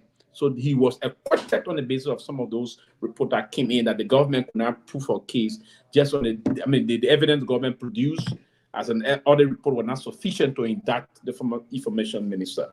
So I'm coming up here to say that if you're indicting the former Minister of Finance, the former National Security Advisor to the President, the controller, and other individual, you have to depend on her evidence to ensure that you don't just want people to move to this process to say that, hey, we indicting the Minister of Finance because we don't like him because he's an extremely smart man, because he was the more piece or you're one of the extremely smart individuals of the past government. We try to decapitate that regime. In the decapitation process, we want to get rid of the WIA. And what we ought to do is to move and get after his smart foot soldiers. And that, as a matter of fact, that would be a clear manifestation that we can get him out of the process, because WIA alone is nobody. It should not be in that line. But if you charge Sylvester Pewy, for instance, on a charge, you need to come and prove that in court so that Sylvester Pewy can be, that was beyond all reasonable doubt. The court is clear. This government going to court. It should not be on the basis of sentiments. It should not be on the basis of political motivation. We have to remove ourselves from these things and get back to the issue. Liberia is heavily divided. And that's what I said. That is clear. It's evidenced by the recent audit report, election results. The country is heavily divided. Folks on the other side would think the way they want to think, and folks on the other side. So what we have to do, we have to strike the balance to ensure that if you want to go to court, you have to go to court on the basis of what you intend to do. I thought today, President Weah should have taken caution from the press, just reading out, and that's where I thought the president missed the boat. The president should have taken some caution from the press. And again, those are the handlers of the president are not doing well in terms of that. He's the former president of the Republic of Nigeria. And I believe that strategically, we will have to begin the process of saying this man is not an ordinary man. He's the president of the country. You don't just come and read a statement as a former president. We have been in the business for more than 20 years now. He's serving opposition for 12 plus years, president 6 years.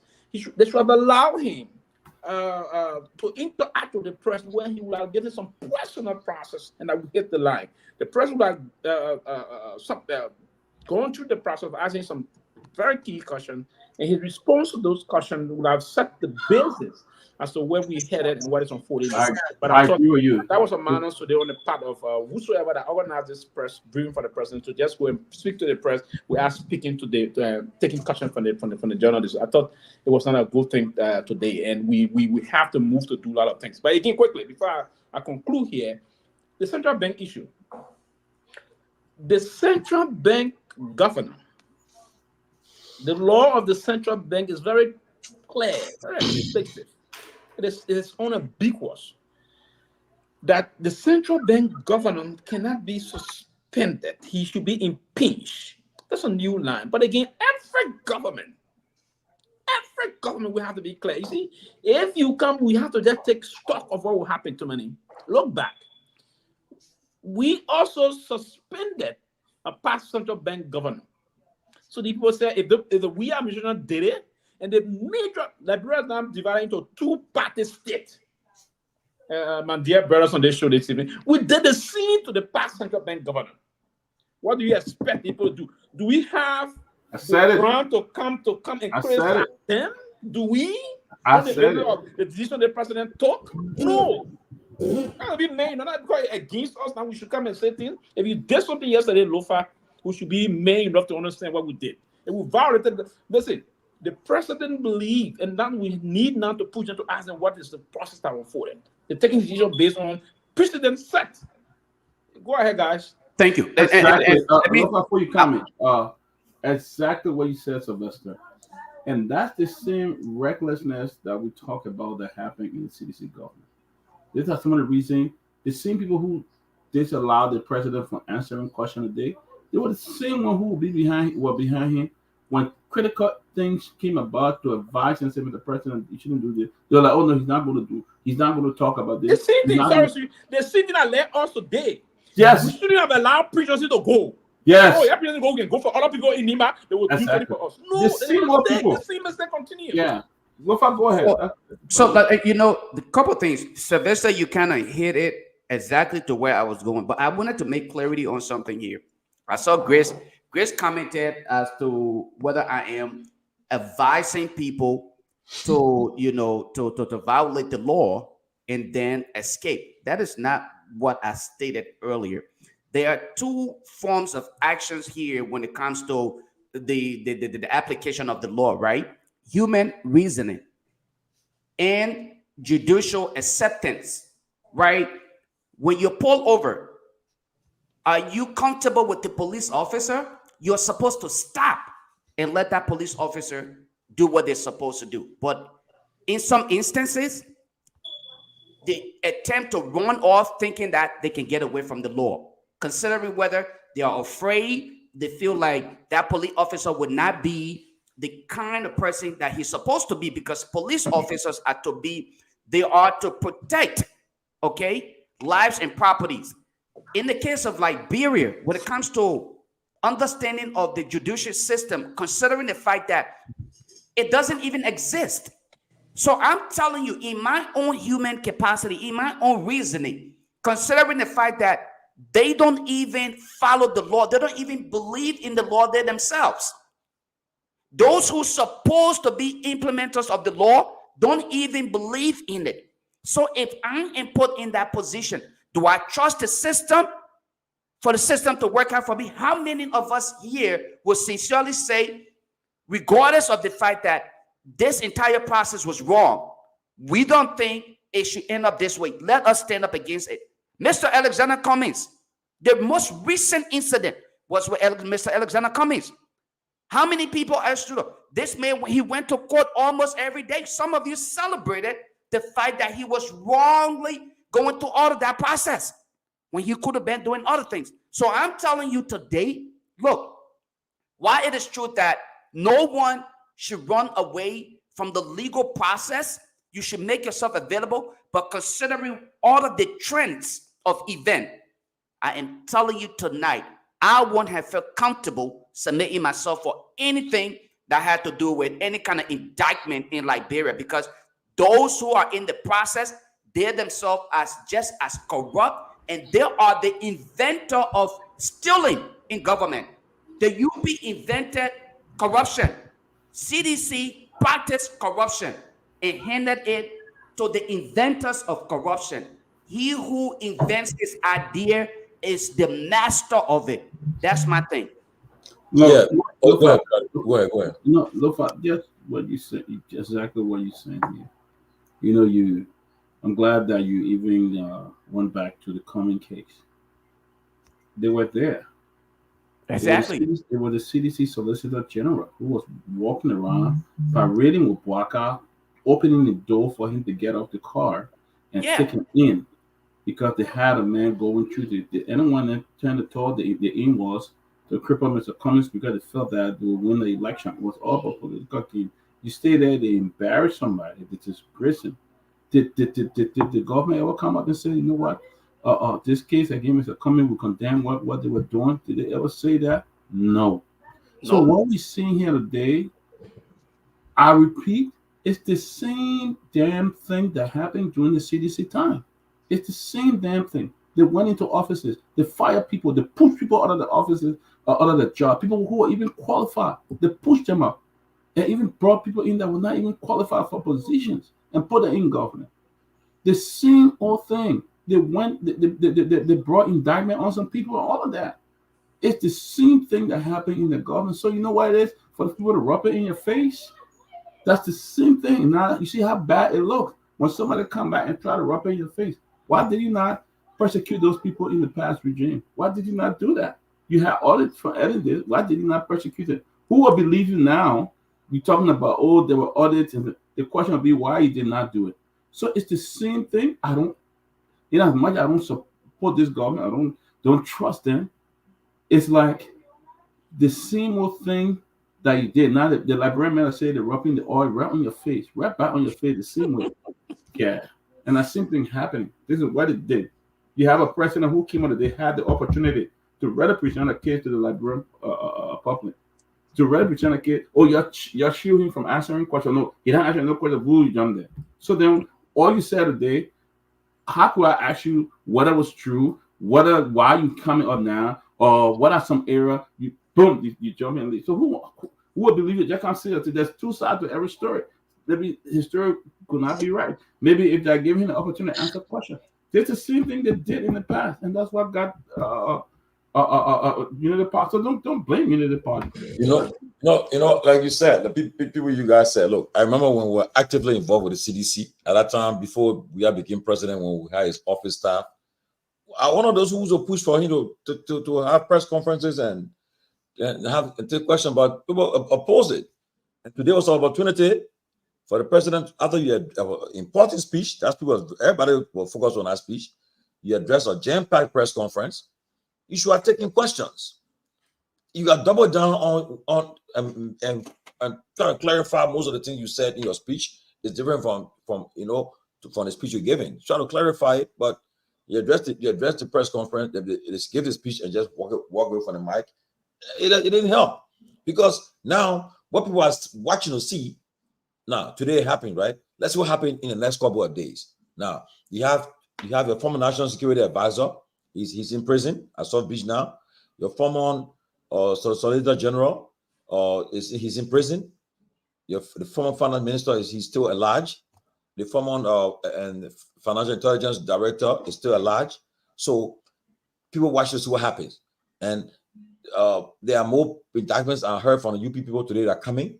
Now, who knows who's next? Maybe it come closer to the president. Maybe somebody that's closer to him again. Maybe that's closer to him. Maybe fall in the UP trap. Then what will happen next? And so, if you are taking question, somebody would ask it. So you are giving. So what's the time frame? What's the next step that you be giving UP if they continue in this trend? What's going to happen? You double down and answer these questions so the people can know. But if you just walk away from it, now you people are all on social media making fun of it. It's like their speech mean nothing to them. They're not showing no sign that okay, this speech should give us spoke to us directly. We should understand that the pieces of this country is fragile, whatever the case, but nothing. So again, let's see how they interpret it. So people are watching, okay? The indictments on. I heard maybe by Friday or Monday, people will appear in court. Will put them in court. I want to suggest something though. Let's get the public reaction to this. And what you guys think? Open the phone lines. What y'all think? Yeah. Before you open the phone line, he just said some things. A lot of indictment. I'm getting information quickly, gentlemen, that we have much of those that will be unsealed. I don't know how the prosecution team of the government going to move on sealing these things, but I'm getting information that Bill Traore is part of the next group that they need to come after. We're going to hear the name of Senator Traore trying to do that. So the process is that we need to understand here, and this is government. There's no amount of press conferences will stop these things from unfolding. What we need to do, the fact that this government is inclined to move on the prosecutorial role, to take on those kind of a prosecutorial role, the only thing we have to do from the other end now is to mobilize our legal team to do an assessment of all of the indictments that are coming out. If this indictment, they don't meet the necessary thing, there's no weight of evidence in it, they move to the court for the court to trash them. You need to examine the best legal minds to try to disintegrate most of these things that are coming. If they are flawed, you point out the flaws in it and ask the court to dismiss. Nothing we can do about these things now. They're going to come about. No another press conference. And the more you have the press conference, there's nothing done in it. And you allow the ruling establishment to understand that you just using past glory to do these things, then they will push more on you and they will start to push it at a very higher level. I'm speaking to you not as a partisan person, but as a pundit, as a political scientist that do understand most of the maneuvering that can unfold. Yeah, I'm a student. I'm a student of political science, right? That's what can happen. Were you classmate with Eugene Franco? Come again? Go ahead. No, what? No, go ahead. Say it. I said, were you classmate? I said, were you classmate with Eugene Franco? No, that's all I asked. I don't have 4 associate political science degree. I have 1 political science. I have okay. Let's move on the topic. No. Where you want to go? No. I don't have 4 associate. Let's go on the topic. I don't have that, right? I have Bachelor of Arts degree in political science. Just 1, not 4 associate. Okay. But basically, that's the line, right? So if we need to understand, so all these things, it's not about not talking, because there will be time we'll do all of the public relations, we'll do all of the processes. If the folks at the level of prosecution understand that we just saying this thing with noise, nothing we're doing to impact anything, they will be more emboldened to do a lot of things. So what we need to do now is to do a mobilization of the best legal minds that will handle our cases and look into the cases. And when these cases don't have merit, if they are meritless, then we begin to move through to ensure that we are responding vehemently with all our legal strength to you be running the 2020 already. The people trying to tell you say it's so funny to see another roguish group persecuting another roguish group. I know, right? Because you didn't tell them Manto to do what you told them. The armed robbers are actually going after the petty thieves. Like I said, and hopefully we can open the phone lines, right? Yeah, let's go. You can never beat the inventor of an idea to the implementation of it. CDC, again, I want to say this. I just want to reiterate. UP invented corruption in government. You can never beat them to it. You can implement it. You can do as much as you can.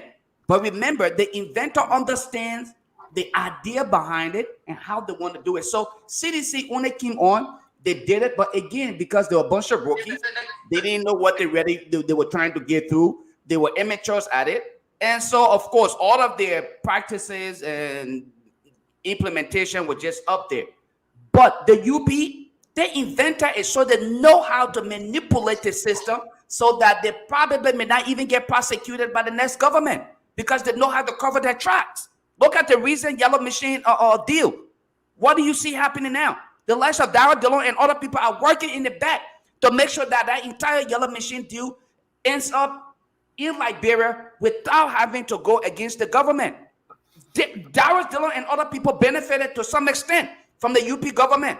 So don't be fooled. While we are looking at the CDC for all of the ill practices in government, we cannot ignore the fact that UP invented corruption in Liberia, and they should be given no leeway. Now that they should be allowed to move anywhere close to government going forward. Go ahead, Busman Henry.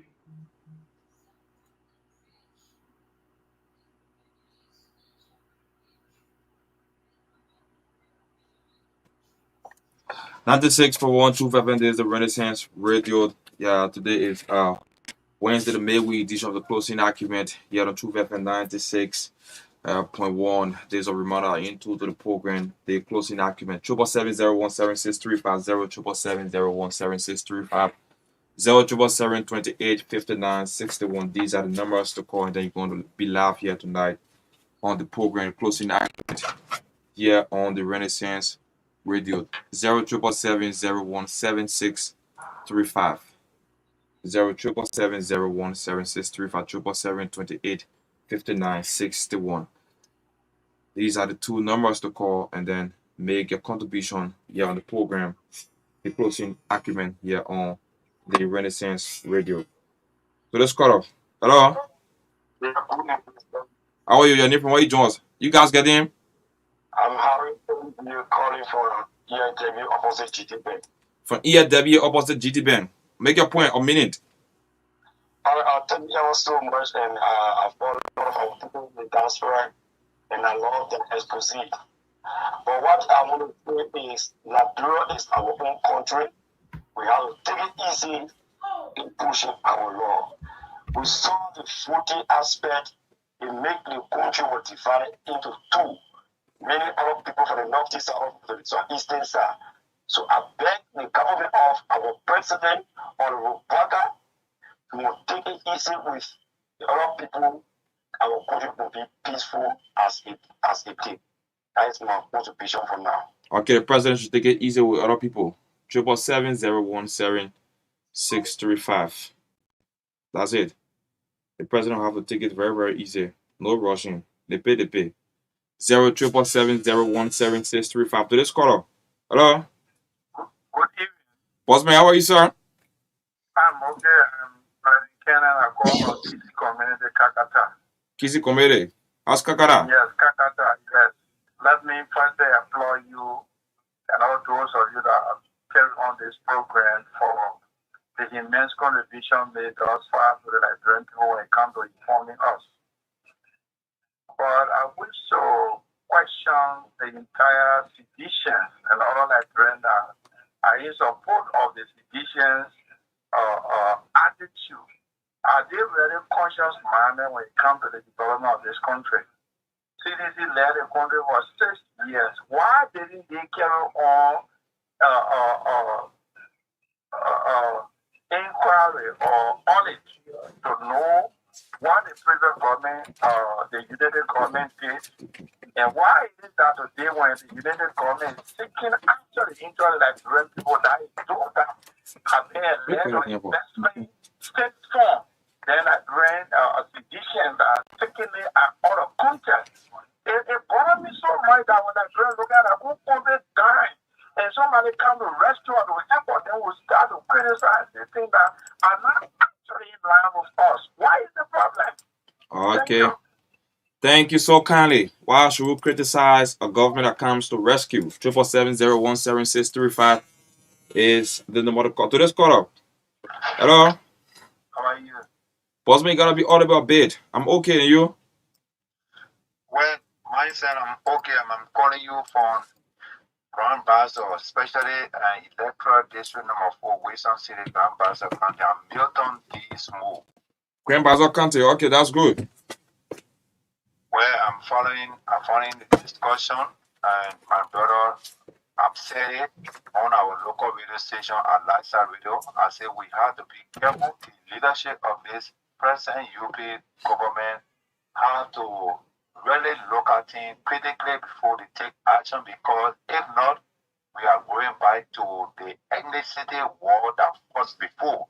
So, for the speech or statement from the former President Weah, I think it's just to caution the government, because anyone who have ever worked in the past government that are from UP, SAR, and now they are working, if they are found in any act, they themselves should be brought to book, but not to pick and choose. Even though we have 100 plus already reports are being given to the president to take action. But again, if you just trying to cross info and bring other people, we are not saying an allegation is made that they are guilty, but it will be like we've been talking about it, people, so we finish catching them. This is why many times you will hear about which one. So it takes time, because there was less than 1% that that he was able to win the former president, and he was able to look at him and say, I'm been defeated, I accept it. So let me really take time, so we are more ahead. The people of Liberia together and reconcile them. So in saying, you're trying to say that it is still soon, no rushing. Take it easy, then you understand why you're doing. Are we on code? Of course, because okay, so starting it. That way there 777-017-635, 777-017-635, 777-28-59-61. To this caller. Hello, your name from where you join us? Pastor Manavi Kowi. Okay, Pastor, please be audible a bit so the panel will get what you're saying. I'm speaking from Peace in Kukura Factory. Are you guys getting him? I'm speaking from Kukura Factory. Lova. Kukura Factory. Okay, make your point. I see in this problem, I'm seeing problem ahead of Nigeria. So the government have to really take time. What's that problem you are seeing ahead? What are you perceiving? I'm seeing problems trouble. Trouble, okay. So the government have to break. But this is the first time in Nigeria that kind of thing will take place. Okay. So kindly, okay, that's it. The pastor is saying that he's perceiving trouble. So it becomes optional to us, we as government, to take it easy or not. 777-017-635, 777-28-59-61. To this caller. And if you want to join us.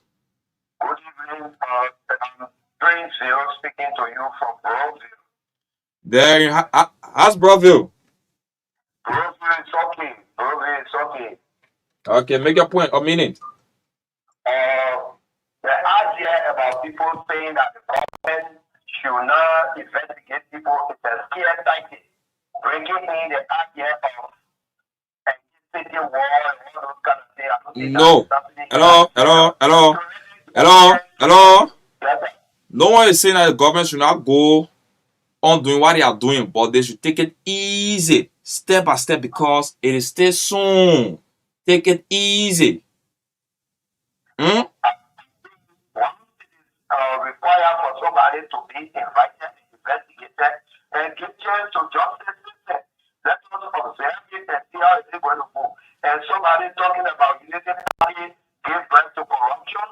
No one stopped the government before. The government are just left not to investigate people or not to punish people. And then you came in and you decided to let it be and all of it. Today, when they are there to leave, I mean that people investigate. This is what we think. So thank you so much. I don't think people should bring in ideas about government should be careful. Okay, no problem. Thank you so kindly for following the show. Get at it. So to our online viewers, the numbers to call here in Labra +231-777-017-635 +231-777-017-635 077-017-635 To this caller, your name from where you join us?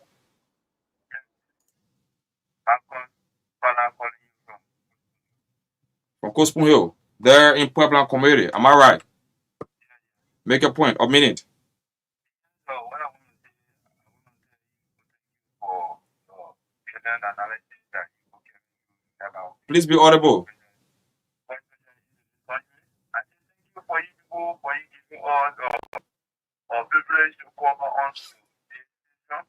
I want to say thank you for every one of us that there, every one of you people that there to at least give us some of the information that what I want to say is people should take this speech today, the former president's speech today. People, the unity party says you don't take it into something that people are useless something. It's not useless. It's not useless. It's very important. But most of the time, at least to run this country, if we can run the country good, we ourselves we're not taking it here anytime. So we're not dressed back. Thank you very much. Thank you so kindly. We will not dress by. Take your own time to run the country. Henry, 777-017-635. if you're ready, Henry. Hello, Lopa. What are you saying? We have callers here if you're ready. Sorry? We have callers on the line here in the US. Okay, to this caller. I will take 3 more and then we'll turn back to you guys. Make your point.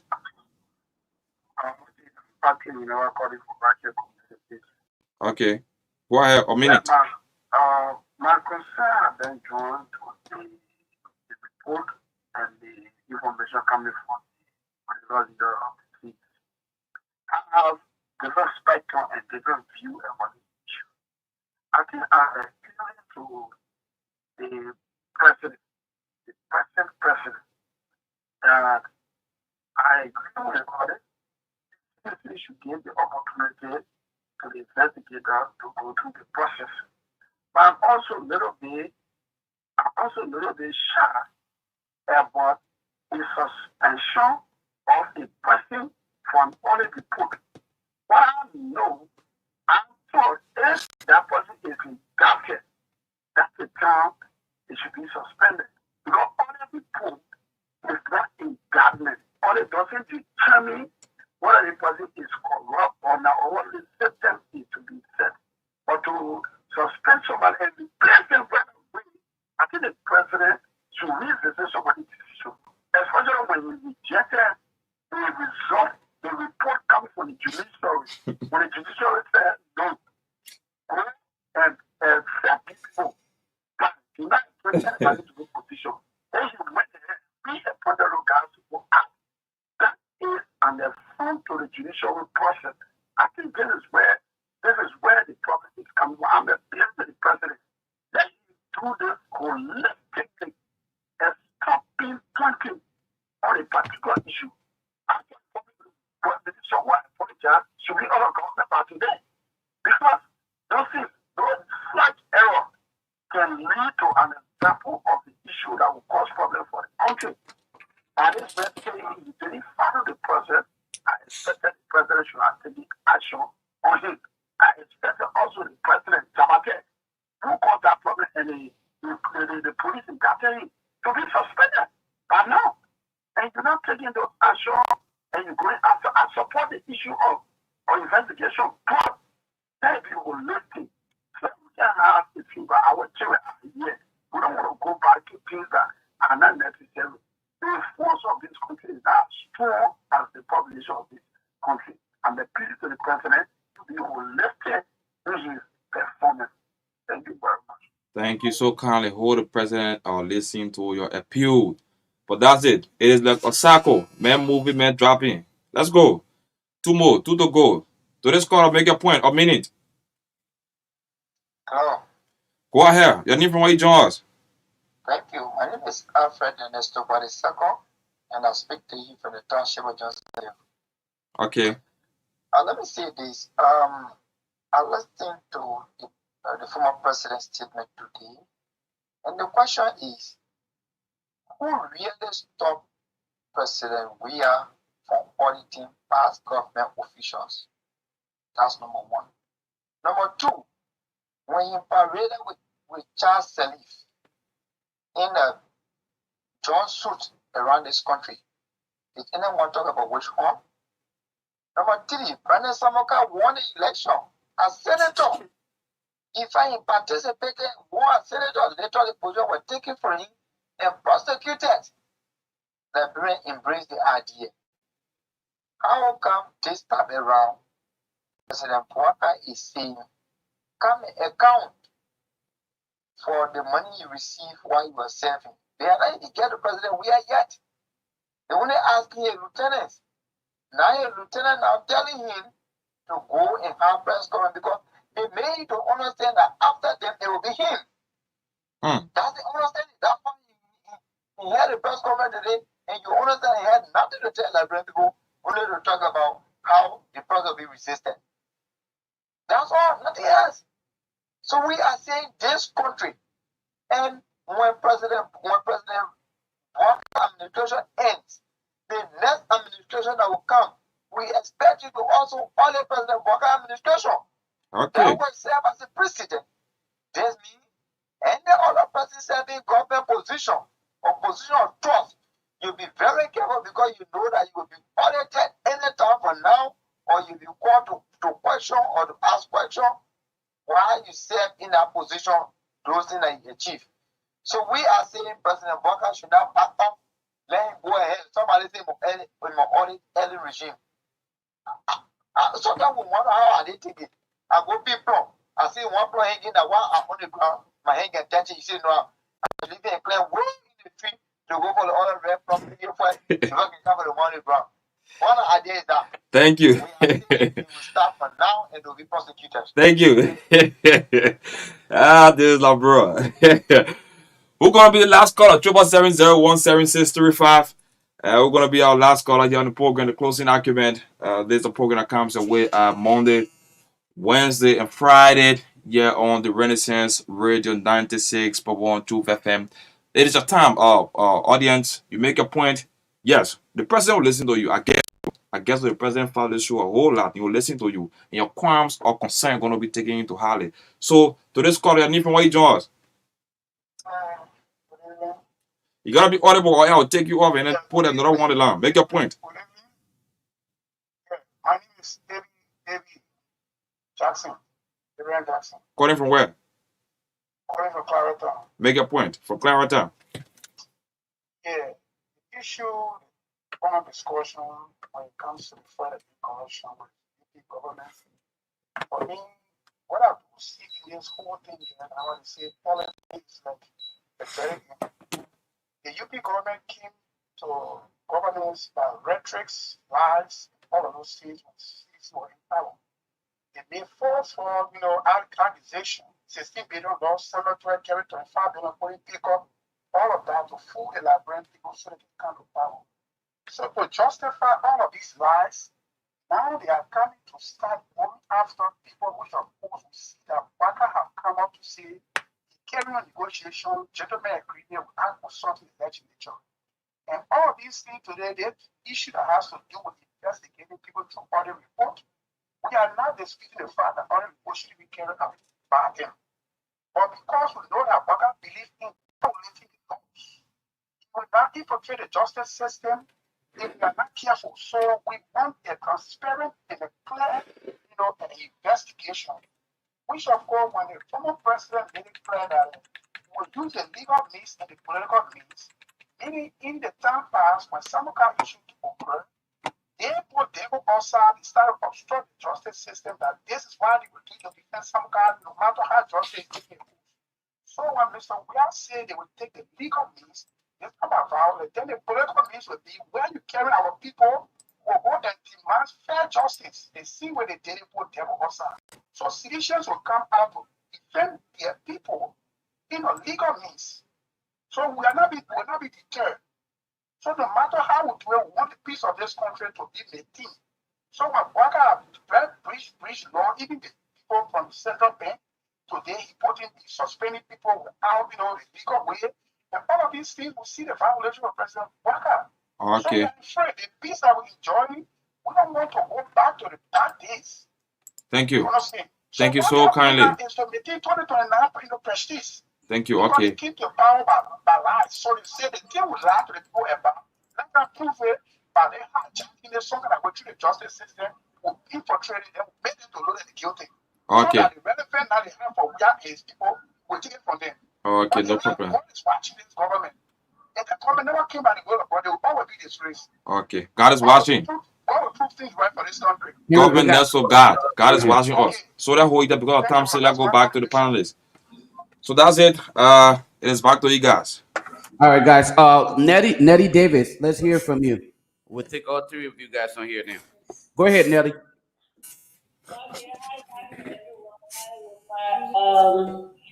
I just want to say that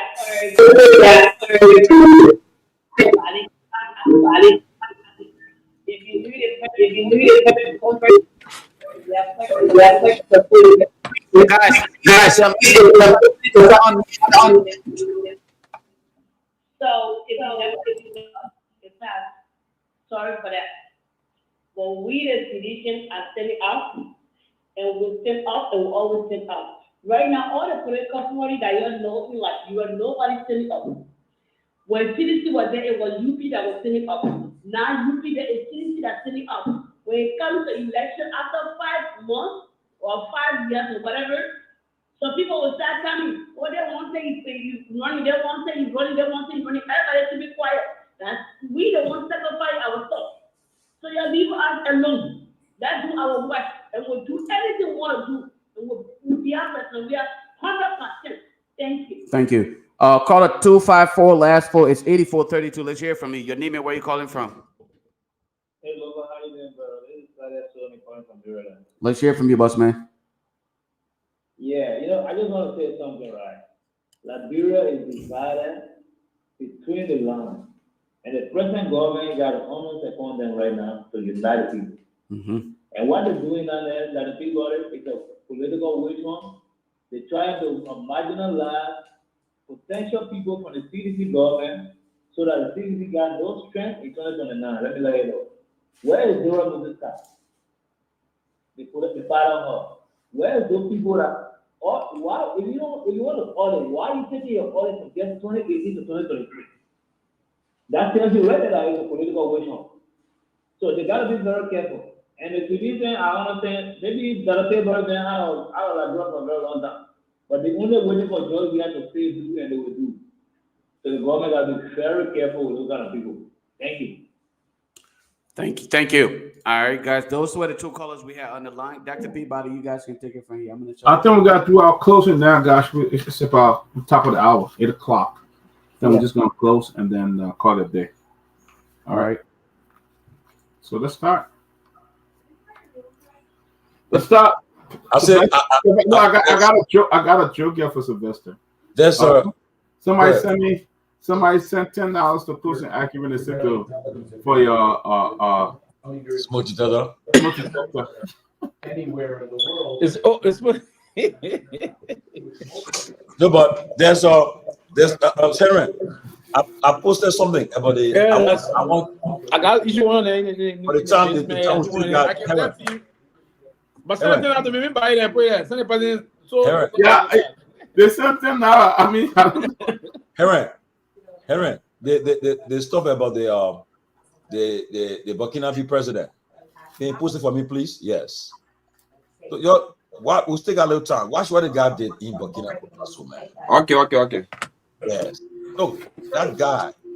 Oh, and you know something? Why they putting it there? Look, and there's too much democracy with your legislation. They're not helping the countries. This guy, the guy took the money. He said he's driving a 2021 car, right? The car he's supposed to drive, he gave it to the doctors. They're driving the best car in Burkina Faso. He said nobody should drive car that costs more than $10,000. But in our country, a poor country like Liberia, our people that driving $80,000 car. Look, there's somebody from another day. The person one of Baga tap to put up. The person tap or support of Baga.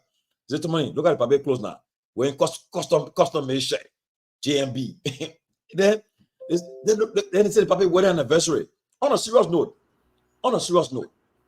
public should taking his. Now it is older people. no, I take that picture from Germany. Yep, take that down. I wanted to show you everything. You didn't show. Not the other one. What was the luxury party he had on I mean, lavish party. Let me frank. The public anniversary, even if our 50th or 55th of him, but the second one anniversary, having an elaborate program at the city hall, and everybody, the government worked in there soon that day. Everybody in attendance. Look, the problem, guys, is the same thing other governments have done. Is they keep on doing the same old thing. I mean, why? Why on a weekday too? I mean, there's no. You don't think the Omesari can take care of that 1 year anniversary? No, but let me frank, right? The optics. What you should have done, at least here in the first family, go to some place for them have the dinner. Why? That's the president of the republic. You're defending it. Listen, Ibrahim even have a luxury party. Listen to the guy, man. Yesterday, that was being 20. Listen to the guy. Go ahead. That was a lavish party, Sylvester. Yeah. Lavish. Don't be giving some. They should have neutralized him, but if they had just held their post, Man, hey, give it this sound, man. maybe. Ladies and gentlemen, this is Intervlog. I say this is Intervlog, and I am here once more. I am here because there is one important information that I brought to you today, and this information is unbelievable. The information is something every African leader should adopt. And you would ask me, what is that information? Well, the information is coming from Burkina Faso, and it is about the president of Burkina Faso, Ibrahim Traoré. Yesterday, being 25th of July, 2024, handed over mobile clinics, vehicles, and equipment. This means mobile hospitals. In order to explain it very well, is a vehicle being equipped with hospital equipment. Many, many things that can happen in hospital can actually happen in those vehicles. That is exactly what it is. And what is the reason of Burkina Faso leader handing over mobile vehicle to the Ministry of Health? The reason is actually the reason I'm here as well. One of the reasons is that since Ibrahim Traoré took over, things have progressed so rapidly that if you go to Burkina Faso, you won't recognize Burkina Faso anymore. There is development everywhere you go in Burkina Faso. Infrastructural development. And that development cannot get to every local government because there are some typical villages that problems still exist in Burkina Faso. Burkina Faso leaders are building hospitals everywhere. But the point is that they cannot wait until hospitals are built everywhere before the Burkina Faso began to enjoy the effect of their good governance. So the leader happened to buy the mobile clinics and send them to different local governments.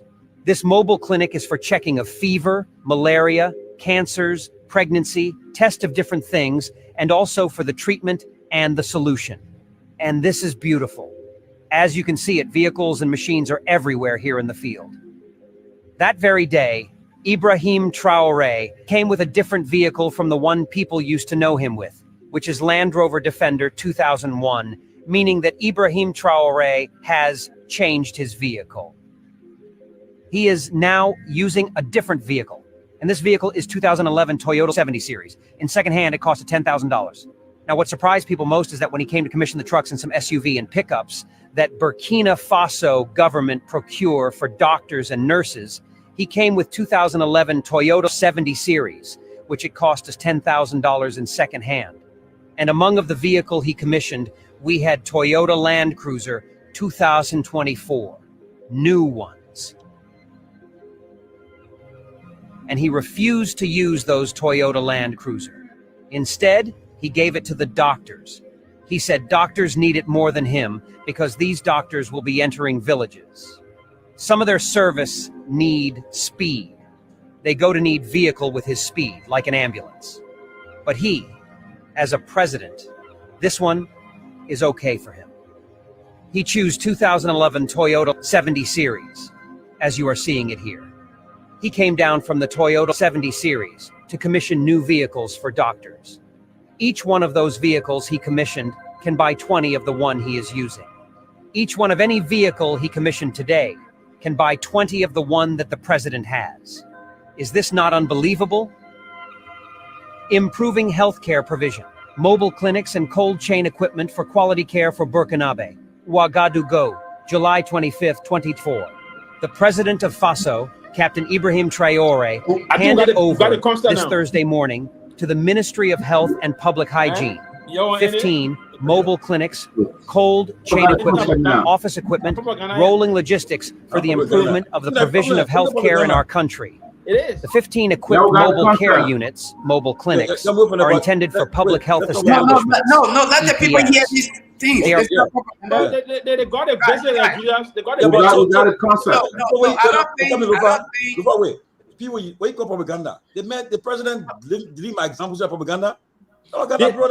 In certain peripheral areas of cities. The Land Cruiser there, the man said 20. They want to get back 20 of the other one. It's not true.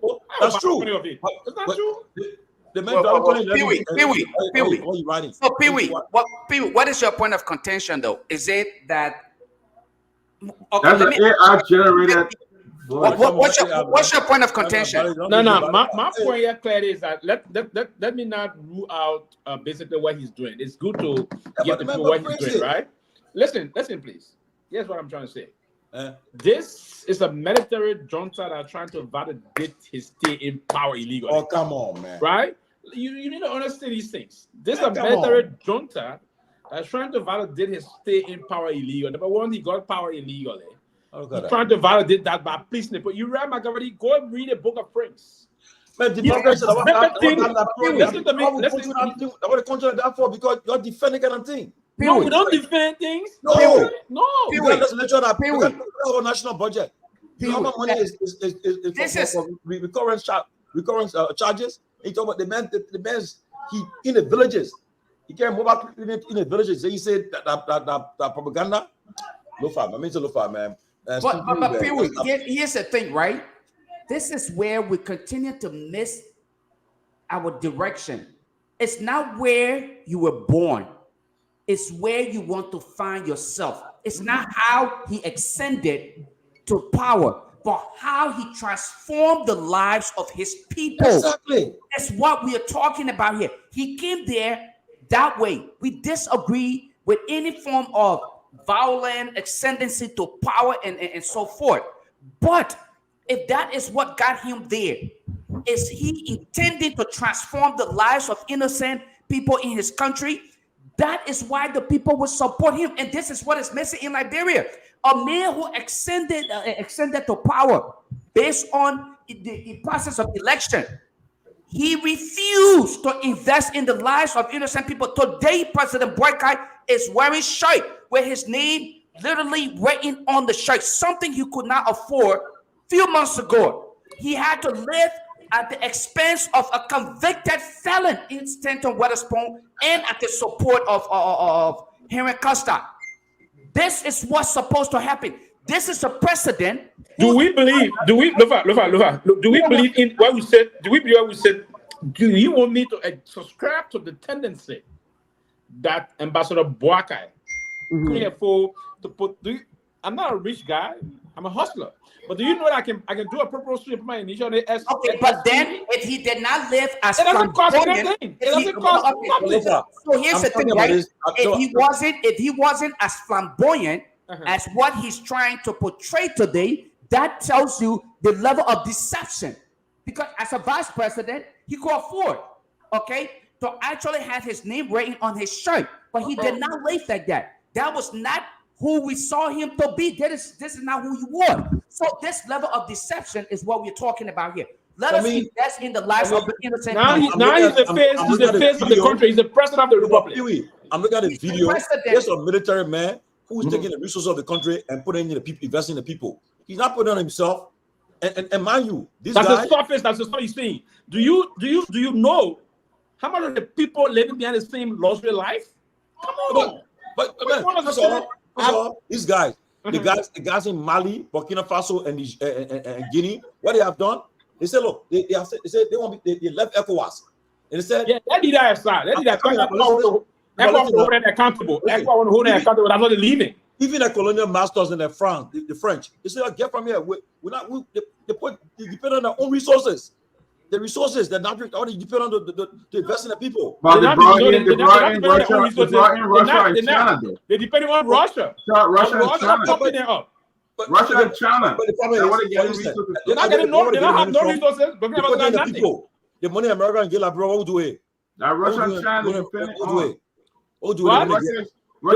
Most of the money America get like bro. Most of the money and in the billions. No, I come in. Let's put this in contest and let it put understand first and foremost. Yeah, go ahead. Most of the money that come America is the major development partner supporter to our country. Yeah. But most of the money sometimes America gave to Liberia, those money, for instance, when we had the ECOWAS, the war, ECOMO, America sponsored ECOMO. America gave most of the money to ECOMIL when it came to the United Nations peacekeeping mission in Liberia. They put the money. America put most of the money to USAID projects. America pump most of the money. So America does not necessarily give money to the Liberian government. Get this straight. America does not give money to the Liberian government. America pump money into projects that Liberia will benefit. And we commend America for that. And I like that. I like that America will not give money to the Liberian government. America, for instance, our peacekeeping mission.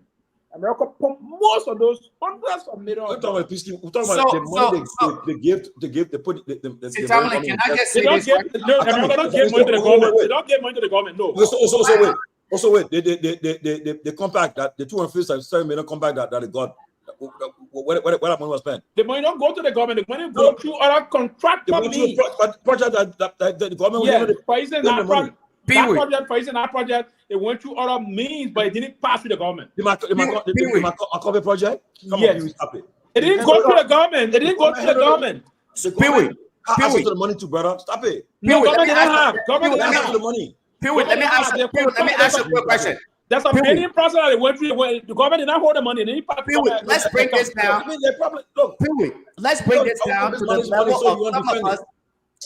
Let's break this down to the level of some of us who are not educated, right? If you were given a coupon to purchase food for your house, the food purchased and put in your house, okay, is in your refrigerator. Who benefits? If I'll give you a coupon, and they said the coupon is meant for food in my house, and the food purchased and put in your house, and who the coupon is given to me? Very good. Good analogy.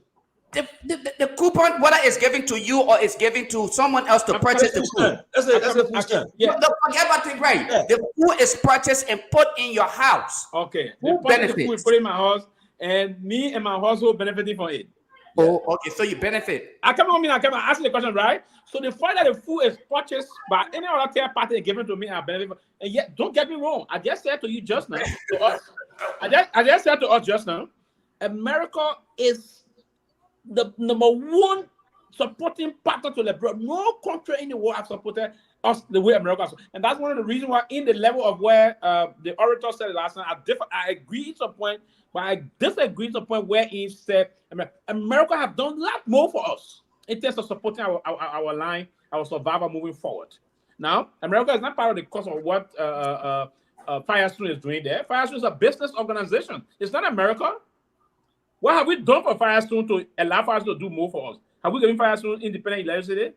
Firestone is running her own hydro. So the things he said about Firestone thing, but it's part of the concession agreement. You go to the agreement. Okay? Are we? 1926. Yeah. Okay? What they have done, have as Firestone, he signed an agreement 1926 with the Liberian government for 99 years. Yes. Okay? I'm surprised though you didn't tell me that what Firestone have done though. Yeah. Do you know that Firestone built Dusa Hospital? Man, our boy raising Firestone, you tell me that thing? I know that. You said what they have done. I'm reminding you. But do you know Firestone built Dusa Hospital? But do you know that Firestone school system in the place is one of the best school systems we have? That Brennan, not the best. Brennan said when we were there, it was the best. But then why did you say what they have done? I'm trying to tell you. They have educated thousands of people. I was born in Firestone as well. My dad worked for Firestone over 30 years. They met dad worked for Firestone for 25 years. So Firestone has done a lot more for us. I agree. They're taking a lot from Liberia. But listen, they're business. They're not. Listen to me now. If the sign, if we, the Liberian government, if we need any other thing to do, you saw what Manasari did when she took over as president of the Republic of Liberia. What she did? When she moved out of Firestone, she said to them, she went on most of the plantations, on the division rather. She said to them, our people will not live in this type of structure. What happened? In less than a year, they start teaching them to a comfortable. Not true. Our infrastructure. Go there and see. They did. Darkness. No, don't let it go for you. They still in darkness. No, they did. Look, Pee-wee, when Doe took over, right? I remember infrastructure when Doe took over. Doe went there one day. Doe said he went. He said, I lived in the house before. This house is dark. I want light here. He made some noise. After a few months, I think died down. Look, the problem have been our leaders. Yes, okay, our leaders. So I thought our independent. It's not America. It's our leaders. If you get a bro, want to me not to the people saying like bro tomorrow. When I transform that country, trust me, nobody can say, oh, America. The first thing for the fight, defending you against the man driving a 211 car. You say the major woman morale. No, I'm not accusing. I'm saying to you, I understand. Right? I understand propaganda. No, but listen to me now. That example, right? So President Bouaga, he in the best position to be the best person like bro. Right. First thing, he had cut down. He said, look, I'm riding no kind of fancy car. I ride one leg, nice car. I want 2-3 cars behind me now. Oh, finish. But the president of our country, the car current, and we need to be very clear, right? The president of our country, the chief of Toyota, Land Cruiser, the president, our presidents from Madam Sadi days. The only president that brought a lot of luxury cars and other things, teaching cars going on, he felt the need of that was tough. But Madam Sadi is the Toyota Land Cruiser. George Weah, Toyota Land Cruiser. Bulletproof too. The president brought a bulletproof. But it has to be bulletproof. That's the precedent. You know what? This is what. What is really like, bro? But This is what I have bulletproof. To be honest with you, this is what I have gathered from Pee Wee's defense of the ill practices, right? The what So you think I'm defending? Or I'm no. Let me what I'm thinking of here is the legal corruption is because of Pee Wee aspiration. Pee Wee's looking at it. He doesn't want to fall in the trap of the likes of Darius DeLong and others who promised the people what they could do, and then they fail miserably. So Pee Wee is trying to say, you know what? I'm going to keep myself distance of this because, again, I want to become the president. If I'm opportune to become that president, you can't hold me to my words of being just the regular average Joe president. And I can see where you're coming from. You're being a very smart politician in that regard. Yeah. So let me just close on this note, right? And I want to highlight the video that was just played. That video right there, I really wish President Boycott would just mimic every action in that video and have it apply for our people in Liberia. I think it's a promotional video. Why it is true that everybody leaders to follow the example. I've listened to that kind of video on a lot of countries. A lot. Dr. Peabody, though, the reason why the Bible was written was to leave precedents so that people can follow those instructions. Propaganda once implemented accordingly. The expensive car, that does should drive the car. Yeah. I listened to that same voice on another presidential. But people are the highest to be. No, that's The voice is to highlight the failure of African leaders. And what we are saying here is, if and only if President Boycott could just apply those basic things, all right, make sure that he prioritizes healthcare, education, and other things, as compared to his 52 years of marriage, and his wife is 52 years old, allegedly. I don't know how long. And mind you, now the is very equipped with everything. Is equipped. Okay, people are not going to go fly. But right now in Liberia, anybody got taken Liberia now? You like to have a penal official? Yes. They're flying you to Ghana, South Africa, India. They're flying you there straight. But I bet you, let any layman in Liberia get sick now. They will end up they get money. Let be frank, man. Put the money into Liberia. Liberia has a history of electing bad people. That's why Liberia have a strength. Liberia has a strength. They took I hate to say this, took an old man who's way more than retired and made him the vision leader of the country. Do you expect anything to change? Do you expect Boycott to be that wise that he can even look at the different technology around the world and say, look, I want to make my country, Liberia, to become that. I mean, you can do it. I think I go around Boycott, he doesn't know what's going on. Not there. Everybody, it's not there. Let me frank. But how you expect that old man to have vision, bro? The old man's old. Because right now, guess what?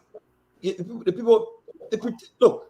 I saw the old man. I saw them to they say they're all having party, dancing, having fun, all the things they're doing. People there, they put on Facebook, they're celebrating. I mean, they sing this. They say we are dancing the buka, but the woman dancing one. How do you call that one? He dancing in retirement. That's what he's doing. Okay, but dancing. Then you let me frank, my people. The problem our country guy, we won't blink. We say, oh, the other did it. The other did it. And the problem we got, honest, MPV. For instance, right now, do you know right now? You know the US government the reproach they have done to our country now. Do you know the amount of people our officials that have denied visa to? And not small people now they're giving it to, the high people they're giving it denied visa. Why are they doing it for? Before in the past, you work in for a foreign ministry. What was the process? You don't even appear at the foreign ministry. The guys from the foreign ministry, they take your passport, send it to them, send it to the MRC for letter on it, they get a visa. But nowadays, they make our officials from the highest level to go and appear before the MRC. People respect you. When it comes to this process, I have said time and again that it is based on how you're going to leverage yourself in these kind of processes.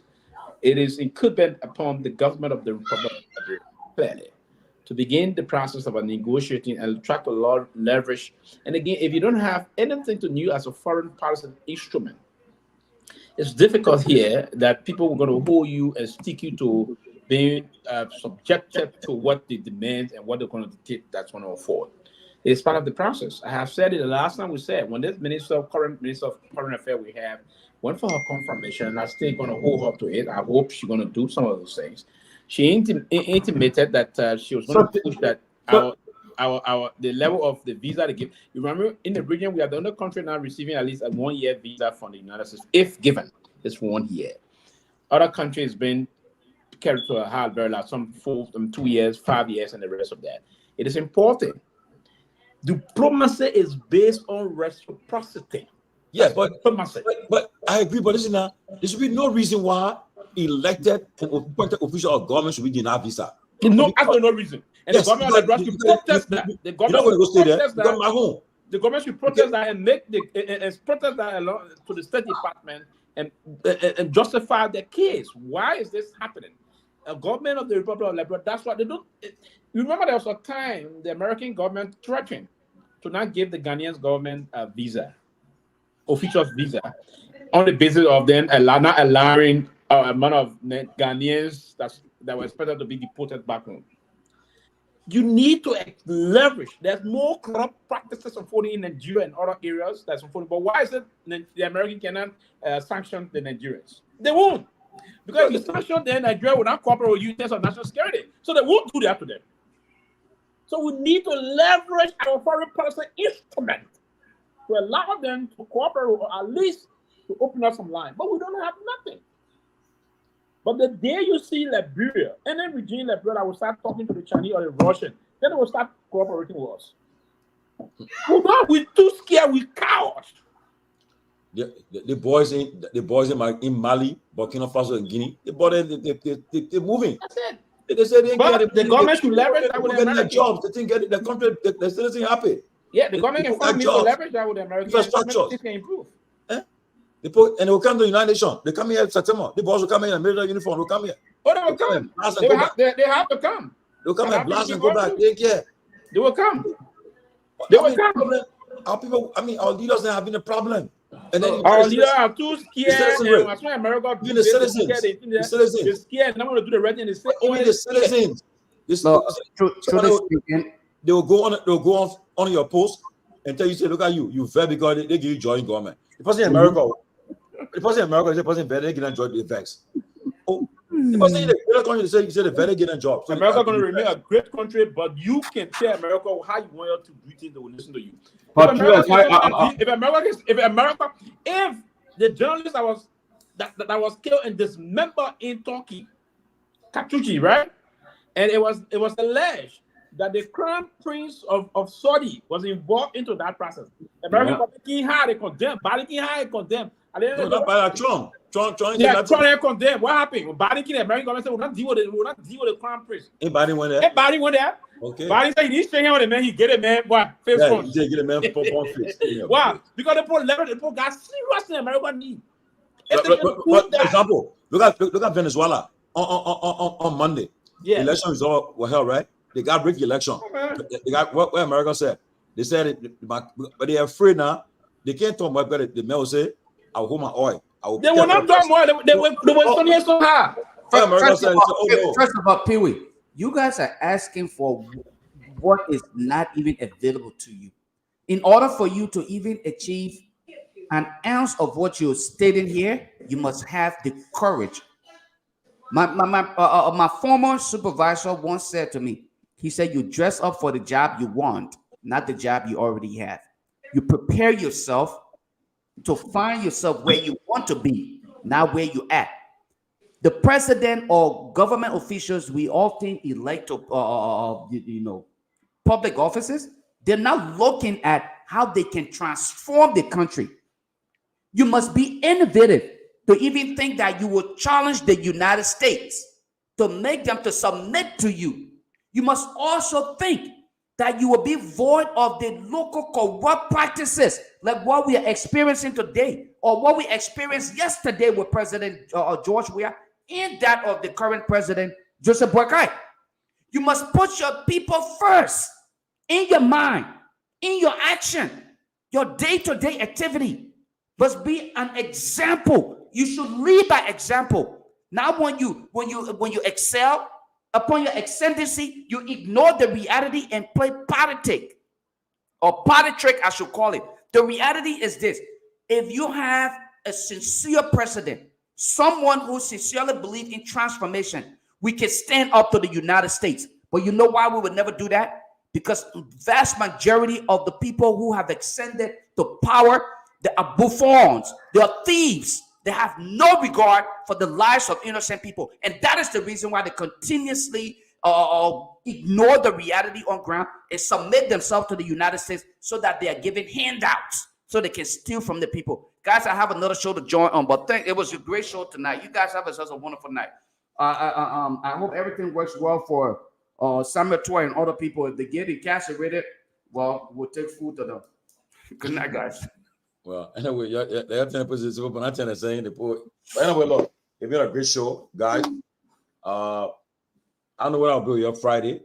Because I should be going to Rhode Island for a funeral, my cousin's funeral in Rhode Island. So hopefully, I don't know where I'll be here Friday, but I'll be going to Rhode Island. I've been going to Rhode Island I've been there for 4 years. I'm going there for a funeral now. But anyway, the way I started from. My American journey started from Connecticut and Rhode Island and Pennsylvania. But that's how it's been. Wow. But anyway, Henry, I gotta check on you, said, but that's till after the show, yeah? Yeah, that's after the show. All right, guys. Good What night. do you say? What you say? You muted. You muted yourself because of The minister, I've been on the minister looking for job. Let me tell our wonderful audience, I'm not a job seeker, right? And listen, if you can find means to project things for yourself, you got a free mind and free thought process about what you want to do. I'm not a kind of an extraordinarily extravagant person. I'm in the middle. I strike the middle there and live life accordingly. I don't have to be a job seeker to come and speak up the reality. I have to balance facts. I went to school to learn to balance the facts, folks. So we all need to understand this. I'm not going to be moving because some of you people are very overly apprehensive about things. And the dogmatic thought process you highly share. I'm not going to share your dogmatic thinking. I'm going to be myself. I'm the Pee-wee from Lufa. And we do things, we do the way we do them. So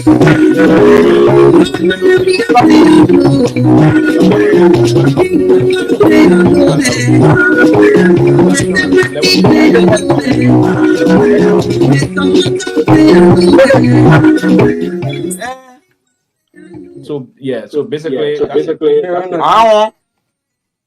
the discipline that was still in us, we're going to exhibit them accordingly. Have a very wonderful and good night, gentlemen. Okay, Pee-wee. Here, I'll see you guys. Thanks, man. I'll see you guys maybe on Friday.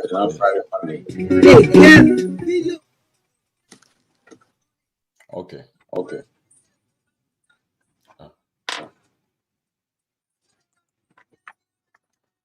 I think there's all the time we have to be with you today on the closing argument here on the Renaissance Radio 96.1 Truth FM. That means many thanks to the team that Hot FM 107.9 for relaying this program. The team that Truth FM 96.9 in Nima County, Sakopie for also reading this program. All other affiliate radio stations for carrying the closing argument. Join us. That's going to be on Friday, at which time we're going to be here with another edition of the closing argument here on the Renaissance Radio. Has been up.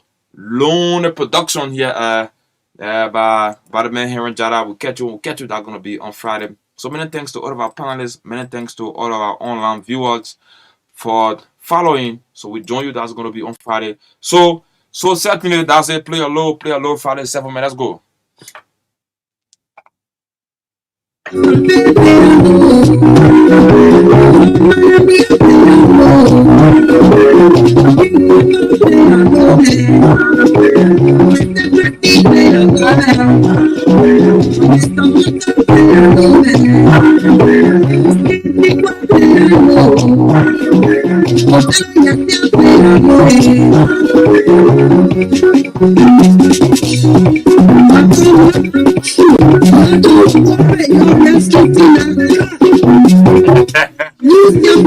Thank you. on Saturday. I play a lost that song. Come on, come on.